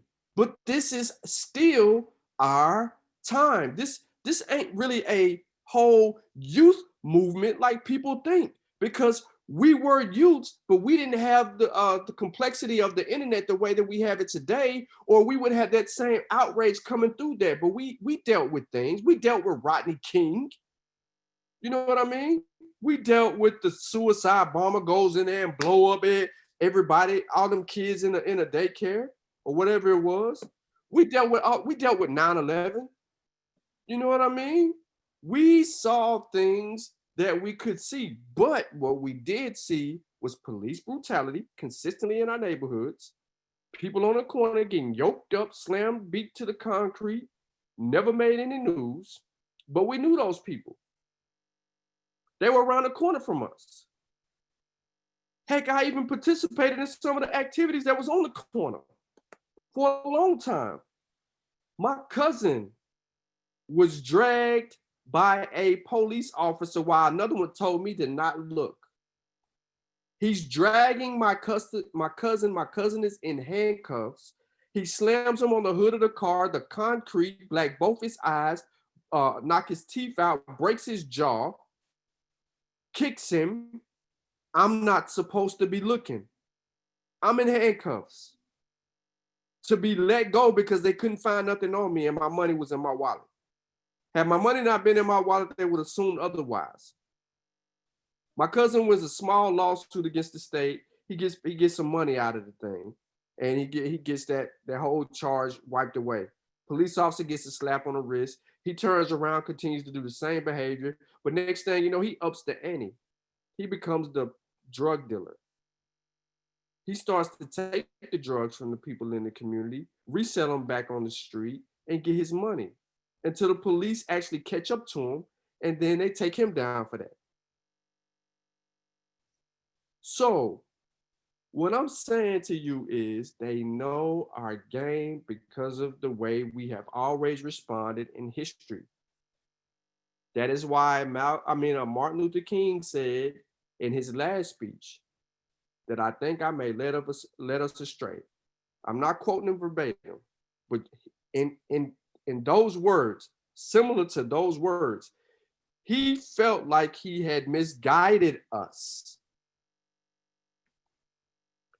after so long because he was fighting for the wrong things. And he started to see that we needed more. And as soon as you need more, trouble follows you. It happens to all our leaders. So now, you mentioned warrior and scholar. Well, we don't have a choice anymore. We got a front line to fight, and we got to write our own history. Period.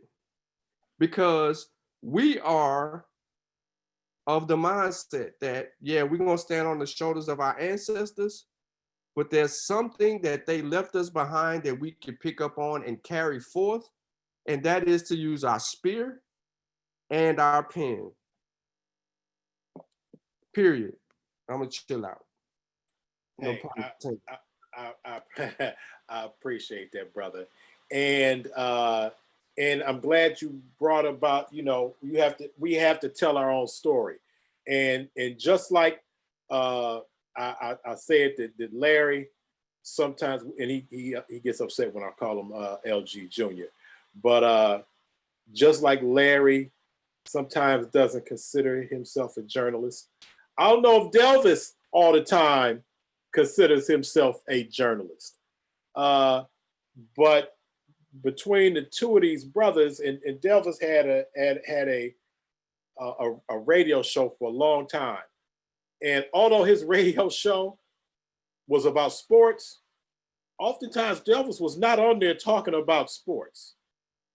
A lot of the times he wasn't talking about loosely sports are related, but a lot of times he's giving the perspective that Black media was created to have, and I need to make sure that I get this information out to my fellow journalists, is that we have a responsibility to tell the story. And I've been on all forms of media. I've print journalist for the majority of my life, for over 20, 25.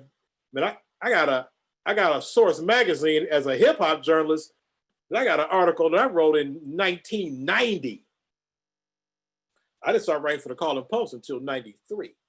But and I've done print, I've done radio. Obviously, I've done podcasting, I've done online, and I've, aside from just music stuff, I'm talking about actual journalism. And Jerry Primm over there looking like, chill, I asked you to get this story to your people, and you ain't even do it. But anyhow, don't look at me like that, Jerry. We're on a different thing, Jerry. But Delvis, a lot of the times, and you brought up Black athletes, and we just had to deal the thing that okay, I see you, Bubba. Did I not get you in there? Okay, we got to get you in there. But Delvis, part of the issue that we're dealing with now is, when the lady told LeBron just shut up and dribble. And in Cleveland, we've had sports leaders historically that talk about other things besides sports. Jim Brown comes to mind, and that famous photo that people see with Jim Brown and Muhammad Ali and Kareem Abdul-Jabbar, Bill Russell. That picture was taken in Cleveland. On Euclid. And the brother who was not the athlete was in that photo was Carl Stokes. First Black mayor of a major city. And I have to say first Black mayor of a major city, because we had Black mayors in Cleveland before Carl Stokes. Not in Cleveland proper, but in our neighborhood, in the Delvis and Lee, Seville, Miles, that was a city. It was its own city, right? And it had a Black mayor there before Carl Stokes. But so we're not new to athletes speaking out. And when the lady, and we expect the people, the system, expects our athletes, like LeBron was told, just shut up and dribble. And oftentimes, I've heard you give a different perspective on what Black athletes have to deal with, good and bad, because I've heard you take to task, athletes for not doing anything Right. with their fame or with their influence. Who Michael made Jordan was one. See, I was gonna let you say that yourself. Michael But, Jordan, until this year, he got his Negro wake up call this year. So just talk about that, and then we got to go to Brother Vasa. I see your hand up, brother. I'm sorry I left you hanging. Go ahead, but real quick, Delvis. The thing that athletes nowadays, to me, and it's just like young people as a whole, they're smarter than we were at their age. And one big reason is because we didn't have any internet. Our internet was the encyclopedia. I mean, we never got really real-time news. We had to wait a few days. And whether someone thinks it's good or bad, it's just the wealth of information that's available to young people. And what they're doing is they're soaking that stuff up and they're using it to not just their benefit and their family's benefit, but their communities. You had guys from the Boston Celtics that were going to Atlanta. You had football players that were going to Louisville to get Breonna Taylor's people. Athletes nowadays are more civically minded, and it's good. It's great. A generation ago, most of them had white agents. Everybody was white, and they kind of told them what to say, and it was just like, okay. But now these young Black people say, hey, I pay the agent, I do this, and they're at the forefront. But like you said, it's going to take a movement of younger people. And the athletes that are playing, I mean, LeBron is, I think, 35 and 36. He may be a veteran in the NBA, but in life, he's still a young man. When you look at our history, a lot of the people that did great things, Dr. King was like 20-something years old when he started. So Malcolm X was a young man when he started. But I just think that now, because of the wealth of information that's available to the young people, and with these athletes, now they're more than just an athlete. Just because you paid them $6 or $7 or $8 million a year don't mean that you can control them like they used to back in the day when we were younger. The money doesn't control the athletes. The athletes control the money, except for the only sport is football, because see, in football, they don't have guaranteed contracts. Basketball, they do. And if you see, as far as being progressive, the NBA is head and shoulders as far as being progressive. That's when you see the athletes really going into the communities, because their contract is guaranteed. So I'm proud of these young brothers. And let's not forget about the young sisters. The WNBA, they have an owner of their team, and she's Leffler from Georgia, and she's a bit of racist, and they talk about her to her face. The team that she owns, her players talk about her to her face, and like they dare to do anything. So these young sisters and these young brothers are doing it, and I'm proud of them, man. And these athletes of today are nothing like they were a generation ago. All right, Brother Vasa, I got Cory up on my channel. What's going on here? I see you getting in there. Cory. What's up? Right. Peace. How you doing? Peace to everybody on the panel. Brother Sean, what's going on? Peace, man. All right, Brother Vasa, I see you up there, man. Come on, talk to me. I just want to give y'all an uplifting moment in the honor of not just only African warriors, but African warrior scholars. I'm gonna quote somebody for y'all real quick. The U.S. Army fought a war with escaped, formerly enslaved Africans 10 years before the Civil War. Here's the emphasis. And they could not defeat them. You're the only group of people to go up against the United States Army and go undefeated. The African American male. They hide this story underneath what they call now the Seminole Wars. But that was you fighting. Big part of it was your African women. A big part of the reason how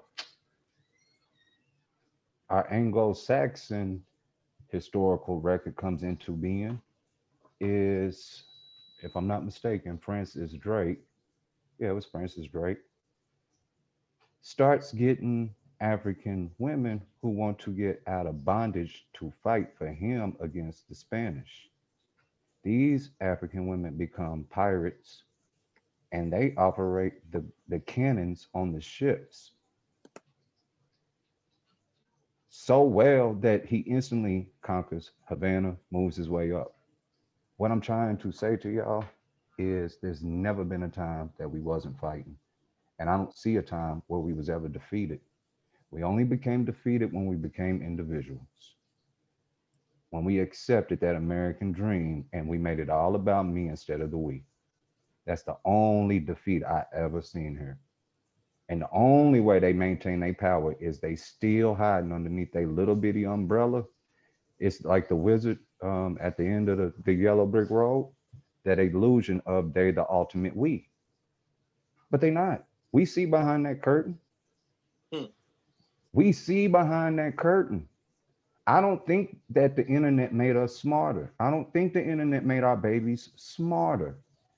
I think what it is now is more than ever ingrained in American culture that you're supposed to be a rebel.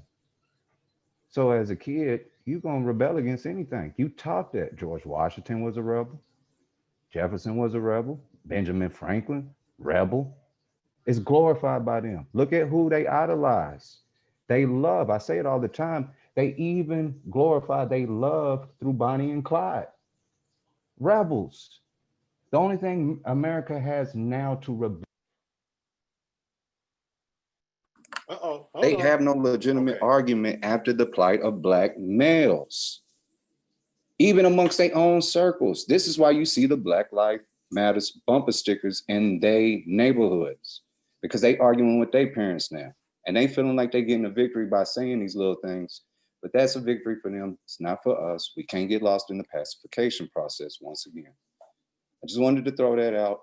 And I love to bring sense of humor. I gotta say this, my brother Larry over there cleaner than a bottle of bleach in that outfit. So I gotta say that while I'm on here. I was gonna mention smiles. That. You know, a big part of being a warrior is knowing what you're fighting for and knowing the value of what you're fighting for. So smile and know your lives are valuable, because that's what we should be fighting for daily anyways, is to put smiles on our families' faces. And I'm gonna bow back out. All right, and I'm gonna go to Cory, but I also noticed that Larry left and came back cleaner than Steve Harvey. Okay. You know what? It is my birthday weekend. I do got people coming, so yeah, I had to clean up a little bit. You know, everybody can't be like you, Rich, and all that. Chill. You know, I'm trying. Oh yeah, okay. Larry left and got G'd. And what you call it had to step out. And I'm gonna go to Cory, but I was gonna bring up, and it reminded me of something that Sean had said, and I'm looking around for this specific book, but earlier I had, and when Sean, you were talking about that the enemy is an expert, and I brought that up, and I wanted to let people know when they organize, when they gather in groups, and I mentioned this earlier, that we have to look out for our own through infiltration. I had a couple of books, and anybody who has read how the Panthers were dismantled, it was a point, if anybody is up on the history of the Panthers, I mean, and we all talk about, you know, we hear about COINTELPRO, and that's cool to talk about that. But there was a time, it got to a point at the Panthers where it was so many agents and infiltrators in the Panthers that they didn't even know who each other were. They were telling on each other. Other infiltrators were dropping dimes on other. At one point, it might have been as many infiltrators in the Panthers as it was Panthers in the Panthers. It had gotten that bad at the end. So I just want to remind people that even when we gather in groups, man, know the people in your groups, and people can be turned. So keep that in mind, brother Cory. I'm glad that you joined us on here. I'm having issues, although I'm a journalist and I'm used to it, but this is getting to be a lot, man. Dealing with all these things that we're seeing in society, what's happening to Black people at the hands of the police, how it's being dealt with as we see it or not dealt with. It's a lot.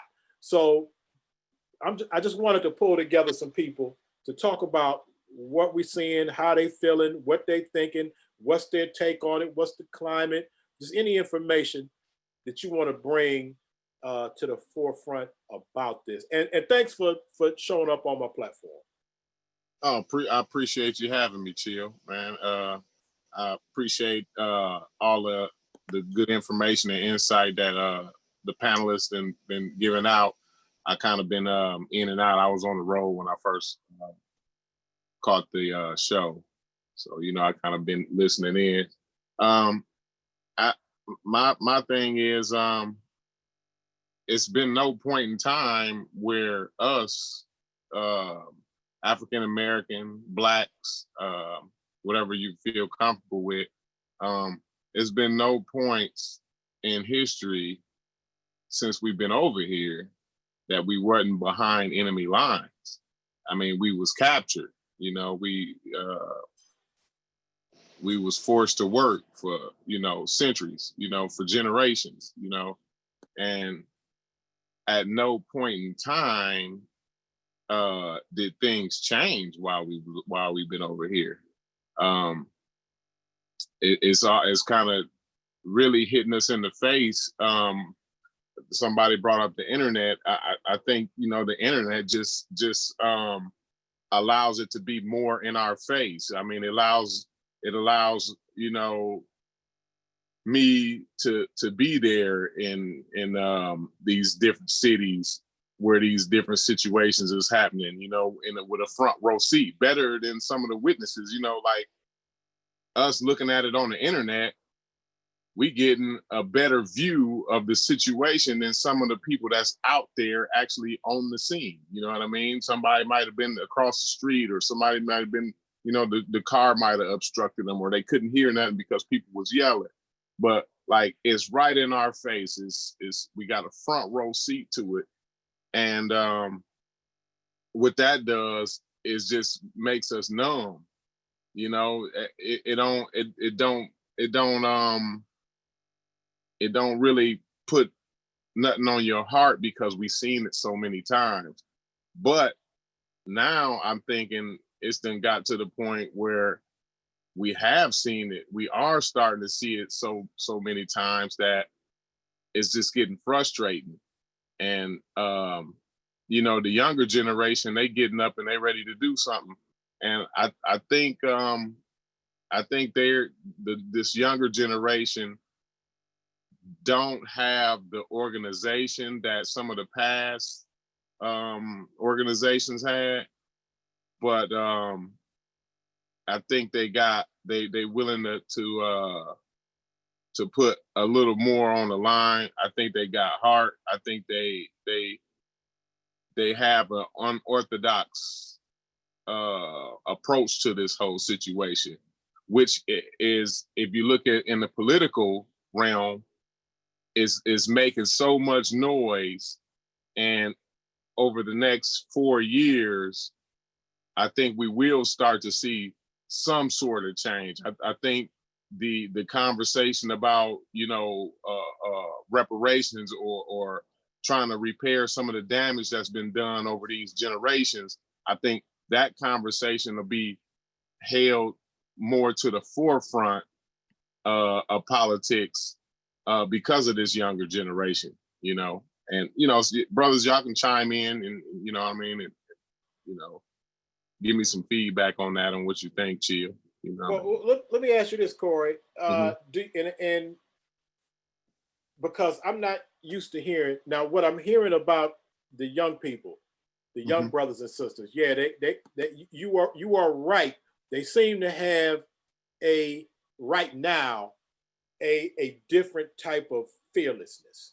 And now, and I know, but I'll wait to see how they react when that's a little bit more energetically challenged. So we'll see what happens then. But when you brought up reparations, I really want to know if these people are that politically astute to make that connection, to make the connection of being out in the street, pissed off, sometimes throwing stuff, to connect that with those same group. And again, we talking about the necessity, brother talked about the necessity of, and we didn't have a choice now, I believe is what Sean said. We don't have a choice but to be warrior scholars. But I'm wondering, is that the kind of youth that we're building? Are we building? I'm hoping somebody tells me that we are. I know we got warriors so far, because you don't really know how, you really don't know if you're a warrior until you're really challenged, till you actually meet the enemy. Being out in the streets and throwing rocks and yelling ain't really meeting the enemy. So when they meet the enemy, and when they know that they meet the enemy, so let me change that, because they actually have met the enemy several times in some form or fashion. They just always don't know it. They deal with it every single day of their life. The reason that they're out there in the first place is because of the enemy. But I guess I want to know is are we raising? I know you're saying, Sean, that we don't have a choice but to be, but is that's what's coming up? Is that the generation? Is the generation coming up warrior scholars? And Sean, you can address that, but I definitely want to get to Brother Larry, because he got dressed up and he put his hand up. You gotta let him go. He's too clean. Yeah, real quick. Our job is to educate them and provide them with the tools that they can use to propel that energy and that movement. Being that they don't have guidance, we're trying to reach them via internet, so all social media sites, through writings, to arm them to be able to move forward. Now, some of these kids that are out there in the streets are very well, not only very well spoken, but also they got the mindset. They're armed with methodology. They're using tools to disseminate. There was a young sisters you had on the show not too long ago about the other incident. Those sisters were very eloquent in their path, but they also knew what had to be done. They said, we got work to do, right? So we don't have enough, but we do see some bright spots.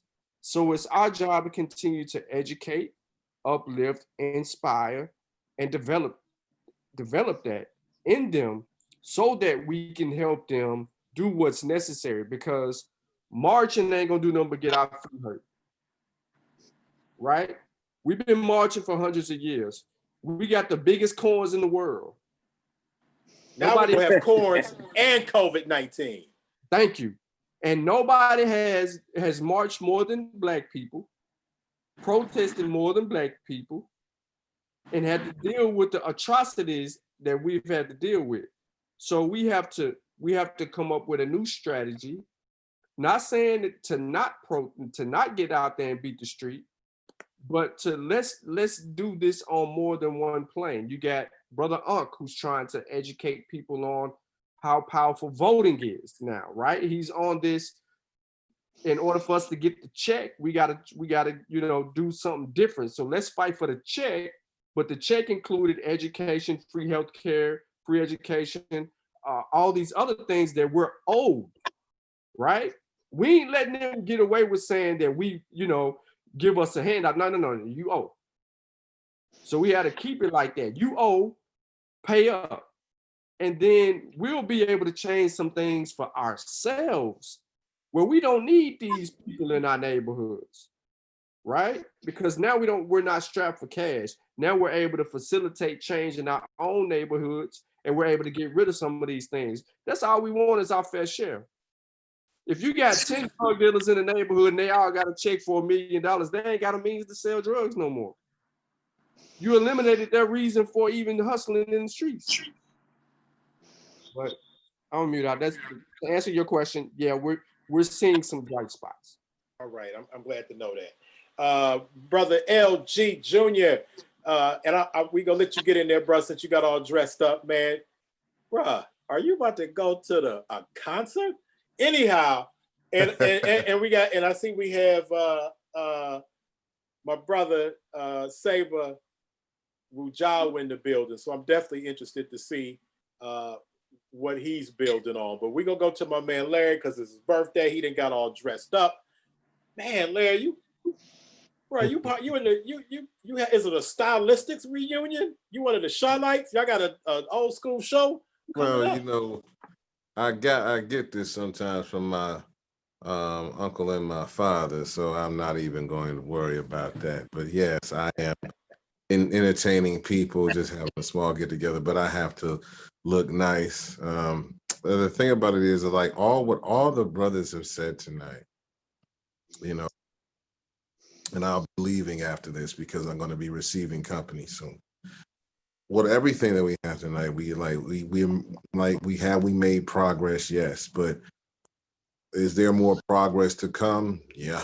And the thing about it is like, to be fair, if as far as, police, like the immediate thing is like if police kill another black man without any justification or means, then he should be tried for murder. The thing about it is the Black Lives Matter don't scream when somebody else kills somebody else because that person is immediately arrested. Police officers get a slap on the wrist and a 7-day vacation, sometimes with pay, sometimes without. So, we need to keep doing what we're doing as far as what Delvis said, as far as the younger generation. I heard that diatribe that shut up and dribble by Laura Ingraham, who I felt like should have shut up, period. But the thing about it is that, what my brother, I don't even want to get Mr. Kafaria said, and what all my brothers have said on this line is that we must stick together, show the younger generation, or have them, learn from each other. And we need to stick together on one accord as far as justice for our people. The women, African-American women, have been doing it. Sometimes we can either do what the sisters have done. So the thing is that I'm humbled to see 45. A lot of people didn't make it, including my cousin who died back in July of a heart attack suddenly. But my cousin always told me this, my cousin Terry Brown, everybody known him as Big Brown, that no matter what, you got to keep fighting. And now I have another reason to keep fighting because since he's gone, he has 3 children. His youngest son is in high school, in St. Ed's playing football. So I keep fighting for my son, but keep fighting for his and all of our sons. Congratulations to all of you, like to Chill, your son, your children, Jerry, of course, his and everybody else's children that are striving to be great. And we must still conspire to be great, even though this is a messed up society. We have to still fight, even if we don't see it in our lifetimes. Our children and our children's children and our generations afterwards will never experience the stuff that we've seen or our ancestors seen before us. So that's the bottom line. And I love you guys all, and y'all be safe. Have a great night. And please, please, please, you know, like the brother said of reporting on Tennessee, try to get more information out of there, because after I got out of Facebook jail, I saw the thing about, you know, protesting and get rid of the voters' rights. I shared it on my page, but I'm just far in so many. So anything that you give me, I'll share it. I'll talk about it, talk about it as long as everything else. I have no problem doing that. Sometimes we should not be scared. Like you said, warrior scribes, chill. Sometimes we can't be scared to work the positions that our higher power put us in. On that note, I love you guys. Have a great night. All right, my man Larry H. Gardner Jr. Hey, Larry, before you leave, I want you to look at this. All right, you see these two books?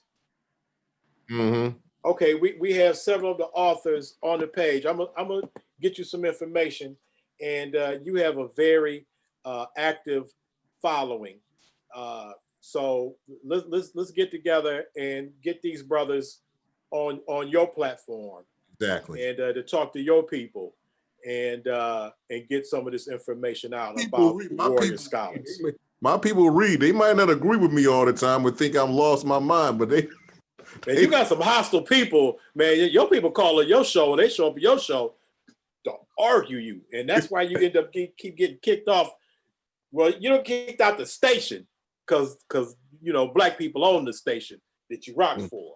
But Right. you get kicked off Facebook every other week because you going in on people. You know what?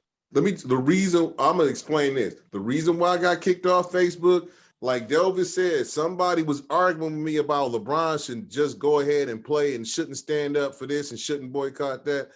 I went after him. I called him a name, and Facebook didn't like that. Okay, but you've been kicked off more than just one time. Yeah, just one time. But this, I'm just explaining the last time. So if I get kicked off defending my people, then it was worth. All right, talk about it. All right, Larry, and celebrate your birthday, bro. And you do know we have a meeting next week for the Black Journalists Association. Yep, we do. All right. Okay, all right. I'll make sure I see you at the meeting. But I'm about to bring in my brother Wudjau, but Cory, I do want to say one thing. Another thing is that as a journalist, I am concerned, and you're right. A lot of times through social media, we get the information first. We actually, that is the first line as a journalist. Let me see. I see you out there, T'Challa. We're gonna get you. As a journalist, we recognize now, we didn't at first, that social media is the first line of information. We give the example is if it's a fire at the bank, it's somebody running out the bank taking pictures of the fire. Mm-hmm. It's a fire at National City Bank on the corner of Main Street. Mm-hmm. All right. Then we scramble as journalists to pick up that information. All right. Then we follow it up with maybe a smaller blurb. Then the media, the social media or the online, they can react to it quicker, get that information right out with a little bit more information. And we follow it up later by calling the fire department, getting that information. Was it arson? Did somebody in the back room, was they smoking? Or, was it electricity? Then we get all the information. Then we get a fuller story. But it starts with that person running out. Now, the problem is, and we call that citizen journalism. The problem with citizen journalism is a gift and a curse, because you're not obligated to use any journalism ethics or fact checking. So many people put out so much stuff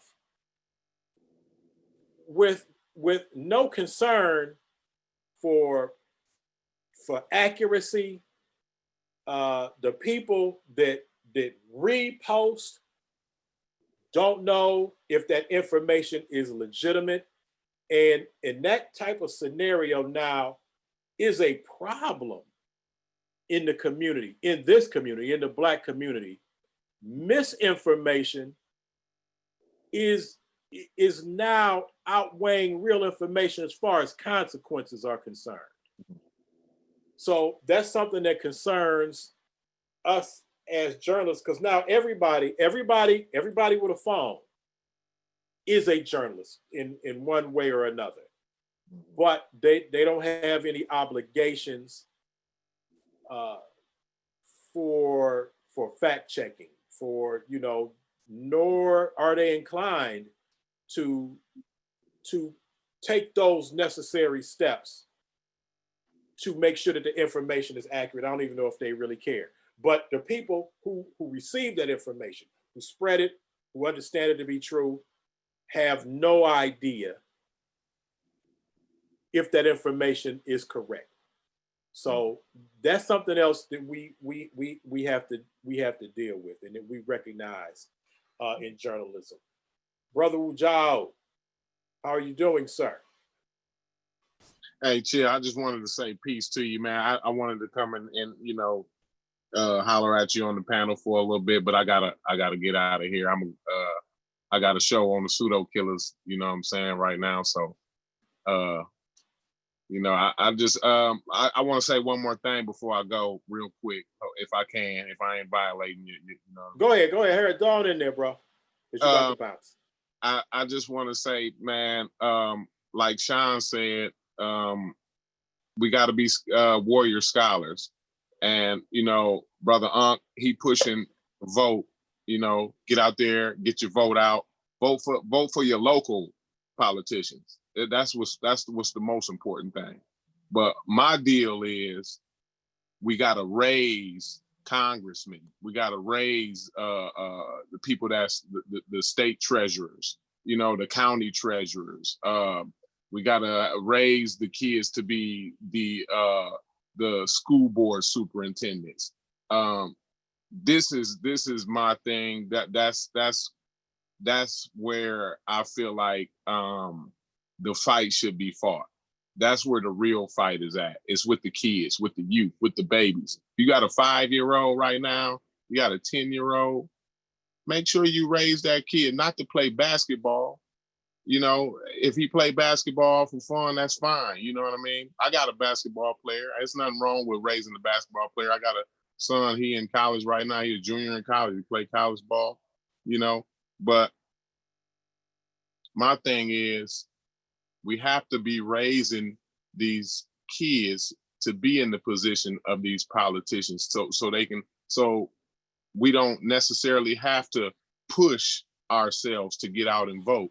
If Sean's niece that end up being a congresswoman, or Kevin's your nephew end up being a senator, you don't have to motivate me to go and vote for him. I'm gonna go vote for him. You know what I'm saying? It's automatic, So if we raising our family, if this is our family, and we raising them to get these positions, because it don't take that much time.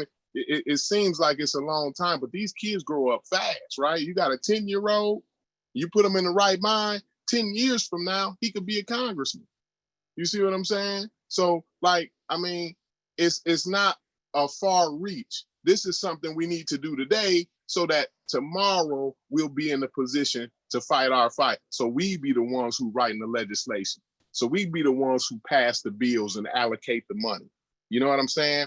We don't have to vote and fight our way there. All we have to do is decide amongst ourselves what we want to put on the forefront, and we bring that to the table because we are sitting at the table. We are a voice at the table. We important at the table. But that's all I wanted to say, Chill. I appreciate you having me on. I appreciate y'all listening to me. Let's raise these kids, y'all. All right. I appreciate you, bro. When you get over to pseudo killers, tell everybody I said what's up, and tell CK I'm shouting her out for I wanted to drop a mother flowers, mother flipping. Hey, I love how she rocks that. But all right, bro, I appreciate you falling through. Peace, y'all. Peace, Wudjau. What's up, man? I ain't get to say what's up to Wudjau. Peace, man. All right, brother Wudjau. I'm assuming that you know what we've been talking about, and I mean it's vast. It's a whole giant range of things, but it's all concentrated on what we're dealing with right now, as far as our community and people getting shot and how we dealing with it and why it's happening, what we're going to do about it, how we feeling about it, just what's going on. So how are you doing? Talk to me. All right, peace to the panel. Peace to everybody. Peace to T'Challa, Vyasa. I think Sean's still here or left. Peace to everybody. Peace to you, Chill, and the audience. I am definitely late to the party. I just came in not too long ago and tuned in. I saw that you were live on YouTube. I said, man, let me click it. And I looked at the title. I said, wow, I missed a doozy, because this is something that I probably would have loved to been here for the whole time. So I'm just gonna keep it real short, just based on what I heard when I came in, and I just want to get, drop my 2 cents on it. I think you just said that everyone with the phone is essentially a journalist now, and you said it's a blessing and a curse, and man, I wholeheartedly agree with that, because that's something that I had a recent conversation with, an ongoing conversation with, in terms of how things changed because of the internet and the technology. And so I also liken that to the same thing we see with the computer. So just like everybody with a phone is now a journalist, so to speak, everybody with a computer is now a scholar, or even a music producer.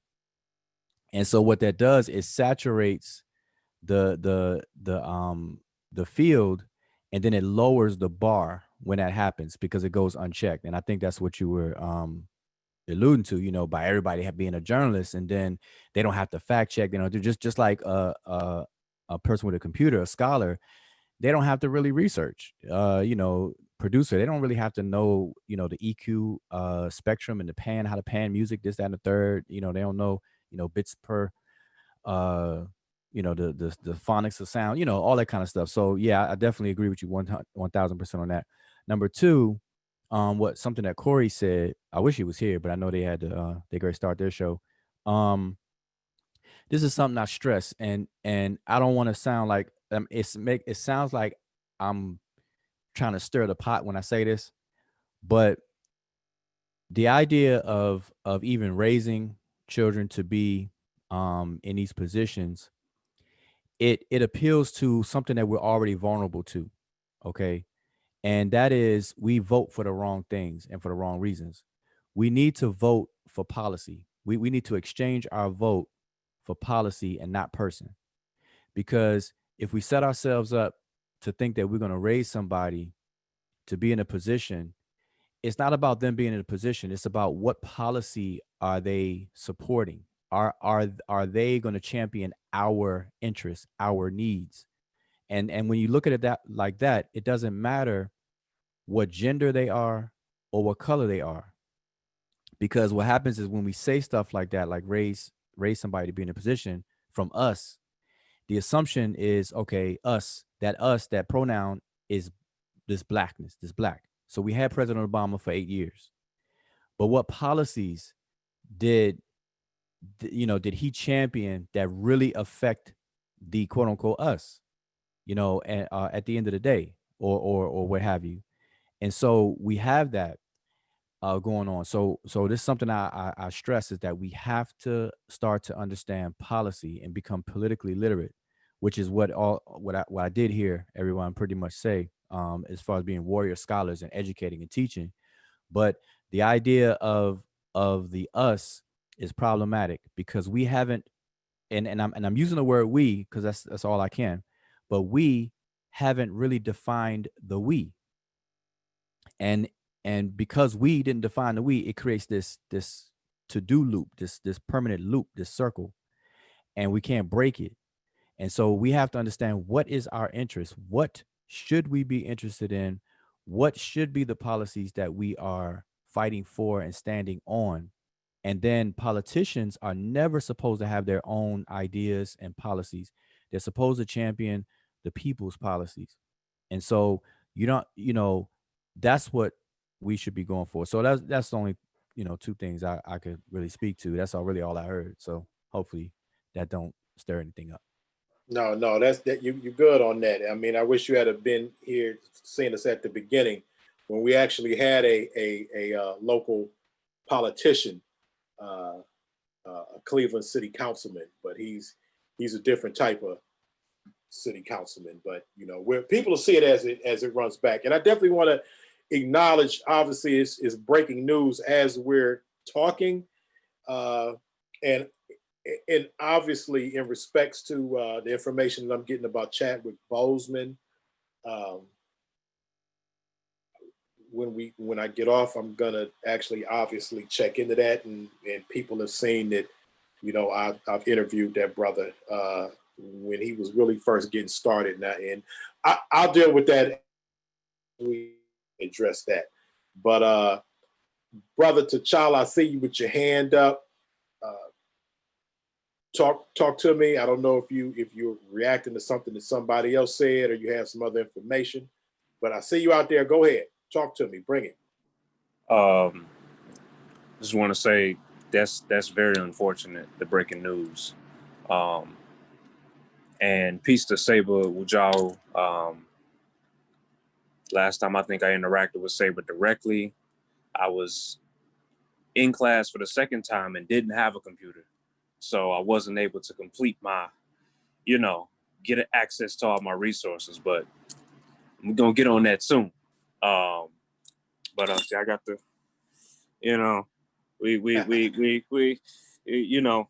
but anyway, I did want to say about the utilizing tools, because this is what this conversation is about. Is why I asked the question that I asked earlier. Being the youngest on the panel the whole time, I seek guidance and I seek wise counsel. I have my opinions about politics and different things, but I also know that my wise counsel they're more educated than I am. You all have been around the block a few times, and you have a better scope on life when it comes to certain issues than I do. And I'm willing to admit that, my opinion and my thought process is just that, on that note. So I think to speak to that point, we have to be willing as the younger generations, not too much younger, but I'm younger. Like I said, I'm the youngest on the panel.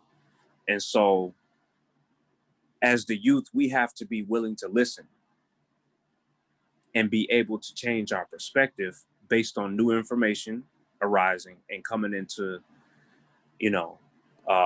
our knowledge. And I wanted to ask a question. I know you know, but I hope everyone knows what these are, right? Okay, so these are originally what, Brother Chill? What are they? What am I holding? You're holding what people would generally refer to as nunchucks, more accurately, nunchaku,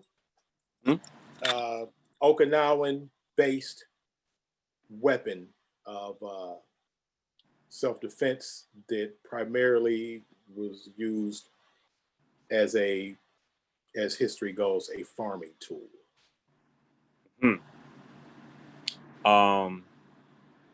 Yeah, I have sources that say that, it was originally used as a, part of the mouthpiece for the horses, okay. As well as for rice, right? And that's been debated. So that's why I answered it the way I did. That obviously has been debated, but that's right. That's the general understanding that people have been given. And so, regardless to what's that, Wudjau? What's that, Saber? I said the actual fact, though, scholars have come to the consensus that Bruce Lee invented them. And he played ping pong with him. But go ahead. I'm sorry. I bring this up because, again, this is what it keeps me sane. Not to get up and be trying to, I don't have a record, thankfully. I know what I'm doing with what I got, and I haven't, had any run-ins with the man, thankfully. But I bring these up to say that this is a tool that has multiple uses depending on what you want to use it for. Like anything else, I mean, them books behind you can be just as deadly as these said nunchaku. So I bring that up to say in conjunction with my first point about when you know enough to know that you know a little and that you will never know everything. And so you have to utilize tools to be able to get you to where you want to get. So we write, we read, we study, we alter things in our environment to fit our needs. Sometimes we're gonna have to, you know, we done all been in school. Yeah, I done went upside a few people's heads with a few books because you won't stop knocking mine off my desk.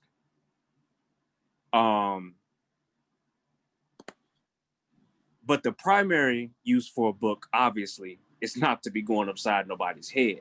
And I say that to say to the destruction of cities behind what's going on. I get it. I be ready to tear up stuff every day, all day. Whether I see another one of us get murdered or not, there's enough that's been done up until this point to where I'm on 10 when I wake up anyway. But what do? I have to slow it down and realize that I'm no better than my enemy if I act as my enemy in times of adversity. Because it's not when I'm walking in the park and everything is peaceful that I can just, you know, be, oh, that's a good brother. Yeah, you know, he's a real good brother that, you know, nah. What am I doing in response to this chaotic world? Am I dousing the fire with gasoline? Or am I getting some wise counsel, being educated on some things, fueling my fire with the wisdom of that counsel and applying that knowledge so that I can, you know, have it become wisdom and making sure that I'm not the next one, whether I'm doing something right or wrong. I could be doing something right and still get it, but I don't want to give them any more extra excuse with my misguided anger, which is the reason why I hopped on here, because I knew that I would be getting some sort of guidance. Because I kid you not, based on financial hardships and personal hardships, I could very well be one of these looters out here taken, because we all need. And with what I know I could get away with a few things. You know what I'm saying? Yeah, we live on the air, but those who know what they're doing, you know, you can get away with some things. And by me educating the youth for years, I want to say that I've been in this business for a while of making sure that the youth do understand the importance of not just your opinion on what you have on the matter, but being able to adapt to your environment and not respond in a way that will go out and get you murdered as well because you're outraged about something. Even if it's your family member, you're not going to solve anything. Because that's what we all feeling right now. We all on here because we upset. We got this knowledge and wisdom we imparting, and the rest of the world, we upset, we angry. And it doesn't make sense to tear down your community and take from the stores that you're going to have to shop at. We're not hunter-gatherers like we used to be. We still got to go to the stores and buy stuff. So I say that speaking from, you know, as the youth on the panel and to the other younger generations that I educate, you need to learn how to redirect your anger. It's a daily struggle, but get you some wise counsel and redirect your anger. Use your tools appropriately. These don't come out unless I'm in training here in the house. I don't bring these out the house. Use your tools appropriately and we'll be better off moving in that direction. With that, I'll mute out. All right, my brother, I appreciate that. That was a nice set of nunchucks. That chain, man, that's a long looking chain though. I would normally work that with the chain not that long on my set. Hey, this the Black Panther edition. You don't even this thing unscrew, and I got something special up in here. It's special. All right. Hey, brother, and you know what? I do want to say that we've been planning although I did the martial arts post the other day with the Taekwondo master, but that was just primarily for him and his studio and his reopening and his students. But we're going to do a much larger martial arts piece with various styles, various traditions. Is going to encompass a whole realm. So I'm gonna make sure that you're there for that one. But it was something I wanted to ask Wudjau about what he was saying, because he was making the point about voting for policy. You know what? I got caught up in what you were saying when you brought out the nunchucks. It threw me off. Wudjau, was something you said about voting for policy that I meant to ask you a question on, and I cannot think of it. That's bad. That's not a good journalist. That's why I should have, I had my little notepad. I should have wrote it down. But it'll come back. That's that journalism. See, that everybody be a journalism, and now the seasoned journalists are slipping on me. The president of the Greater Cleveland Association of Black Journalists, and now I can't even remember my doggone question, but that's okay. All right, but because it was something on the subject of voting for policy and not people, and not people. It's the same concept. Just a quick. It's the same concept that you argue against information and not people. Like you debate information and not people. We vote for policy and not people. And I'm gonna tell you, if we just grasp that concept, it will save us a lot of time and we'll be more efficient in what we're doing. Because some people are waiting for the Messiah child to be born to become a politician. Some people are just non-participant in politics because they've given up. They say it's rigged and stuff. We don't know how to exchange our vote, use our voting as an exchange, a medium of exchange for policy. Just same way as you go in the store and buy something. You're not going to give your money for something that is not to your liking. It's just that simple. And you're going to demand. So in your neighborhood, if everybody was on the same page, hence the definition of the we, and you didn't want a liquor store in your neighborhood, it's not going to be there, because you're going to demand that. Because of your interests and your needs, you want a Whole Foods or a healthy store there, because that's what you demand. Somebody just can't come and plop up because they want you to want that. Nah, it doesn't work that way. Politics don't work that way as well. But we don't know that. We're not politically literate. For the most part, we're just non-participants. So that's just the driving force behind the statement: vote policy and not people. And I do want to add that aside from the point that you're making about raising, I forgot what term you just used, about raising the Messiah child. I don't know if that was the term you used. The Messiah politician, Okay, right. But even if that was the case, we're not ready for that, because we're not critical. We're not critical thinkers, and I'm really this example is not going to be about politics, but I think you'll see the same thing applies. When we're not critical thinkers, when we're not scientifically, medically literate, when we succumb to false narratives, to conspiracy theories. I was just reminded of, when everybody was talking about, the coronavirus, COVID-19 and a possible vaccine, and when you had all the vaccine conspiracy theories, and everybody working on the vaccines is these, the evil white person is working for Bill Gates.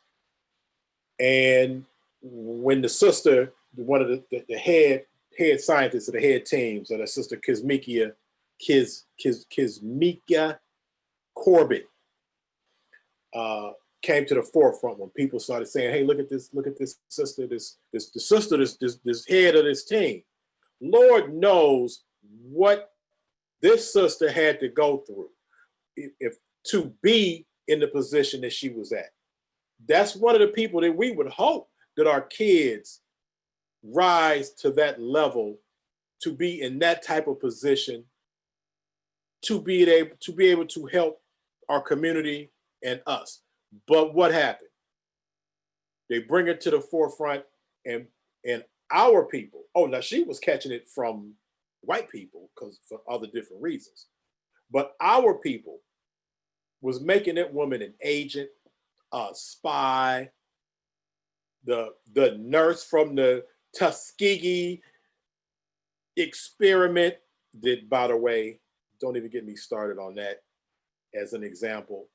But when we do raise somebody from within us, that's how we do them. With no rhyme or reason or information, that sister is an agent and is a spy and is in that position actually to do us harm. Man, that was crazy to me. I could only have imagined that was my daughter who worked her way through school, learned all of that information, became so knowledgeable that she rose to the level of the head medical scientist on a team of a bunch of white people working on the most needed vaccine since whatever, and that's how we do her. Man, that was crazy to me. But somebody talk to me about that phenomenon, and then we're gonna wrap it up, and I'm gonna go deal with my brother Chadwick and get ready to light up my Chadwick interview. But somebody talk to me about that phenomena. How do we do that? Where does that come from? What makes us do that? Well, I kind of attribute to, and this kind of ties into raising up people to take these positions from a young age. We have to understand that in order to train somebody to be something, the trainer themselves need to have competency, proficiency in whatever that is, and be able to teach it, even if they can't perform it. So if you take martial arts, for example, or boxing or any sport, physical thing, the older you get, the less abilities that you'll have to be able to perform those things, but you can still coach. Notice how all the coaches are older. They're not playing basketball. They're not actually boxing, but they have the experience and they know how to direct and how to, train and dictate. And so we're like behind two levels then, because how will we raise these folks to be whatever when we're not even politically or medically literate, like you were saying, scientifically literate and everything like that. So I think it ties into what you were saying, because when we see something like that occurs, we demonize it because it's an ocean of ignorance. We don't understand, and we've been thrown off. We don't have the right lens that we're seeing these things through. And that's really all I can have an explanation for it. Our insecurity, our collective insecurity, and the ignorance. We fear what we don't know, and then they have a lot of psychological terms for different layers of this: cognitive dissonance, and all kinds of things that breeds all this stuff as a collective. And that's to me, that's pretty much it. So to fix it, to combat it, it really comes down to information and true educators / teachers, people who understand the science of pedagogy and andragogy, teaching children and teaching adults, because everybody's not a teacher. Right. All right, brothers. Well, I appreciate everybody's time on here. For the people that were already on the panel earlier, especially my brother, Councilman Kevin Conwell, who's and brother Jerry Primm, who really came on here to they're in the process of trying to block the vote of judge in Cleveland, Judge O'Donnell, who was the judge on the case that let go a police officer who was part of 13 officers who shot 2 unarmed, a black man and a black woman in Cleveland, Ohio, shot 137 shots. And one policeman who himself shot 49 shots, 15 from the hood of the car, firing after the other policeman stopped, fired 15 more shots directly into the front seat, amongst 137 shots. The judge who let that police officer, or who ruled that police officer was not guilty, is now running for state Supreme Court. So Councilman Conwell was here to urge Clevelanders, people in Ohio, even though in my county, Cuyahoga County, everybody's basically votes Democratic, but this judge is running as a Democrat, and the councilman is a Democrat, and he's stepping out against party, saying don't vote for this cat. He came on here to talk about that, and he himself, and I don't know if you saw that with Wudjau, he himself has a story that was widely covered in Cleveland, where he was stopped on a walking through by a college campus in the city by officers who felt it necessary to put their hands on their guns while talking to him, not knowing that not only was he a councilman, but was the councilman of that ward that this was taking place in. So, and he dealt with that several different ways. He was not quiet about it, and let everybody know that if that could happen to a councilman, much less a councilman of that actual ward, it was his ward, that could happen to any black man. So he was on here speaking about that, as well as this judge who was running, who was the same Judge O'Donnell who found Officer Brelow not guilty of being a participant in shooting 2 unarmed black people, a man and a woman, firing 137 unreturned shots,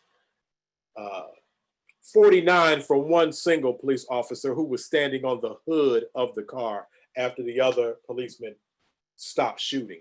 He fired off 49, 15 from the hood of the car directly into the front seat of that black man and black woman, and was let go. So Councilman came on to talk about that, but we had other brothers who came on to share information, other journalists. So I appreciate everybody that took time to walk with me on this one. We'll replay it. Hopefully somebody gets something from it. I think that I did as well, even as a journalist. I've had to call in counselors to speak to my group of journalists because of what they see every day in Cleveland and what they have to cover, and people still dealing with Tamir Rice and the Sister Anderson and the 137 shots that happened back to back, and we had to go out there and cover that. But so we have to sometimes be able to work things out as well. But I appreciate you guys showing up, and we'll go deal with this other thing and find out what's going on and react to it. But I appreciate everybody showing up, and see you again. All right. Peace, brother. All right. Peace. Thank you, guys. All right, peace.